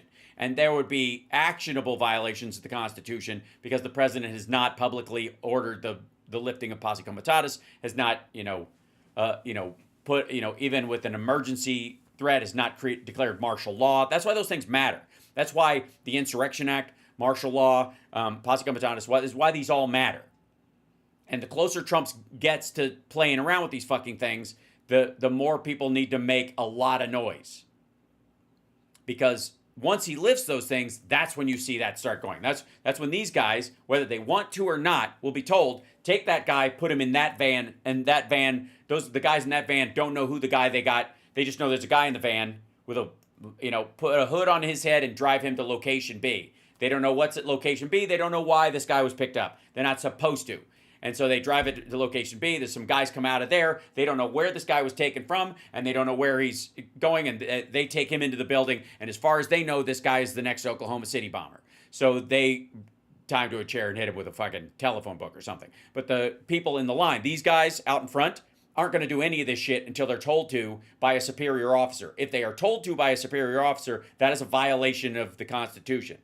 So that's why they're just standing there. So while this is first known detention of civilian in Los Angeles by the Marines, it is not the first known detention of a civilian in Los Angeles by the military, by the Army or the National Guard. Because, again, it has as much legal bearing ultimately and recourse from the person being detained as a citizen doing it. Just clarifying. I mean, it's important. It's not good that they have to do it. It's not good that they're there. They shouldn't be a part of this at all. I'm sure they would rather be someplace way more macho than standing outside of a fucking federal building in, near Westwood. I guess that's where they are. Is this the Marines deployed in Los Angeles, temporary representative, the incident took place in Wilshire. Yeah, Wilshire Federal Building in Los Angeles. That's on the other side of town. This is where you go to get your passport. So the idea that they're probably just there to guard these other facilities, that means they're not downtown where the rioting shit is supposedly happening either, by the way. So it's crucial to know that these guys are not to blame in this situation. They have orders, and they're going to react to them. It's why you don't want the military moving this way. But this guy basically goes, hey, stop where you're going, and says lay down on the ground, and then I don't know why there's a cut there from Reuters. Maybe they just couldn't see him because of where they were, and they just moved around until they could and started filming again. But they had him roll over. They zip tied his hands, and then they just stand there. And this is the crucial part. He is being detained, but he's not being taken to detention. And these have legal meaning. If you're moved from one place to another, or you're blocked from leaving a place without cause, that's kidnapping. Since they have cause, because he pulled down a yellow tape and crossed into an area he was not supposed to go, which was circumventing the normal pathway. They were having people walk up the main walkway, and he went around the other side to go in another door, and either snapped or went under a yellow tape, which is clearly displaying that you're not supposed to go there. They have a reason to detain him until a police officer or somebody shows up and goes, "Hey, what are you doing here?" And he's like, "I'm trying to go to the building. I'm late. I'm fucked now. I was trying to get in there. I'm sorry. I thought this was just like spilled water tape, and I went that way, and then this all happened." They were okay, bye. But again, I got to tell you guys, I'm not gonna allow myself to be terrified by stuff like that. This, again, being afraid, allowing them to make you like worry and panic about everything is another way of complying in advance. Those Marines were just like blocking, where they were required to watch to make sure people come down the pathway they're supposed to come, and that guy came around the other side. It's totally fine. If there was a security guard, he'd have done the same fucking thing. It's just that they're Marines. They shouldn't be there in the first place. No request for help from the governor. Yeah, exactly. I mean, we all know the reasoning behind this, that they're unnecessary, and they know they're unnecessary. This is just silly. That's the most action these guys are going to see. Detained in 1989 by MPs when I was in the Navy outside the base. It's their job. We were drunk and wise asses. Yeah, they cannot enforce the law. They can only hold you in space where they are. Sometimes if it's hot or something else, they can sometimes sit you in a vehicle, but most of the time the door has to remain open or the window has to be down. There's like rules about that part of it as well. But yeah, it's like guarding an embassy or something. They during a heightened threat situation. Tomorrow in the U.S., hopefully all goes well. I think it's going to be fine. My parents just rolled up on me. Right. Texas sent National Guard to protest. Meanwhile, people are dying from flooding there. Yeah, exactly. Well, that's the other shame of it. I think also, excellent point, is you're pulling National Guard troops and making them stand outside a fucking federal building when the cops can handle it, and not sending them to places where people are dealing with, floods or the aftermath of other disasters, where they could be really helpful. Yes. I don't blame the Marine. I blame the man who sent them. That's exactly right. And that's why I would say in these situations, that's why I'm like, I want to make sure that tomorrow, more than likely, if you go to any of the No Kings protests, you're going to see police officers making sure that the protest stays on its track, and they're going to be watching for people who are fucking around in it, as they should. Thank the officers for doing their job. This is, if you believe in due process, if you believe in having a system where people's rights are protected and all that kind of stuff, these guys are there to protect your rights as much as anybody else's. So thank them. If they're a dick and they're a racist and blah, blah, blah, bad cop or whatever, you can't know anyways. So always default on the respect that you would show to any other human being, and they're standing there doing this. It is more than crucial. And if anything, you want to really upset one of these assholes, if they are a bad cop and they really want to bust heads or whatever, your kindness will send them home empty-handed. They won't be able to have some sort of macho display. If you're genuine, you're like, thanks guys for watching out for the protest today, and we'll let you know if there's any, any troublemakers or whatever. Thanks a lot. Free speech is really important, and then just move on. The good ones will go, okay, thank God. I don't need to do any of this bullshit today. I'd rather be home. But if I'm here, it's better that these people at least appreciate that we're not here just to fuck them up. And if there's a guy that's just there to fuck you up, that guy will be like, God damn it, why are these people so nice?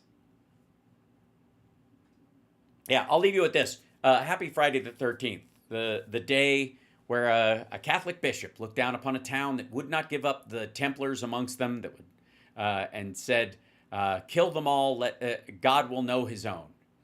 And Friday the 13th is the day that they came for all the Templars, and it is a negative holiday in Masonry, which is why there's not a 13th floor in buildings that are built.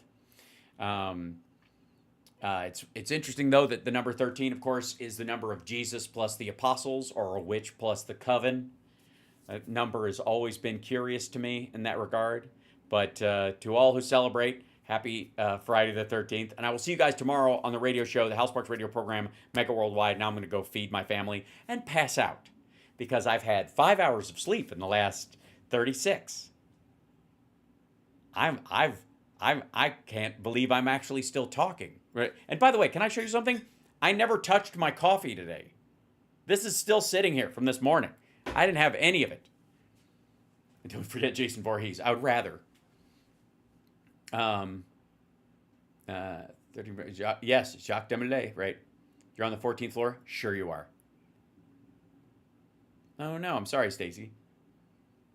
Peace out. Take care, everybody. I will see you. Yes, everybody have a pleasant weekend, and I will see you guys tomorrow for the radio show with Johnny Million and Philip Ittner, he's doing just fine. We'll check in with him. I'm sure he'll have a lot to say because he spent a decent amount of time in the Middle East on assignment. So we'll pick his brain about it as well. But I know we're all going to be locked to our TV sets watching the news tonight. I got a lot of catching up to do so I can prep for the show tomorrow. Appreciate you guys. Take care, and I'll see you tomorrow. Oh, yeah, tomorrow night here in Vegas, Nerd Halen at the Sunset Station Casino. And credits. There they are.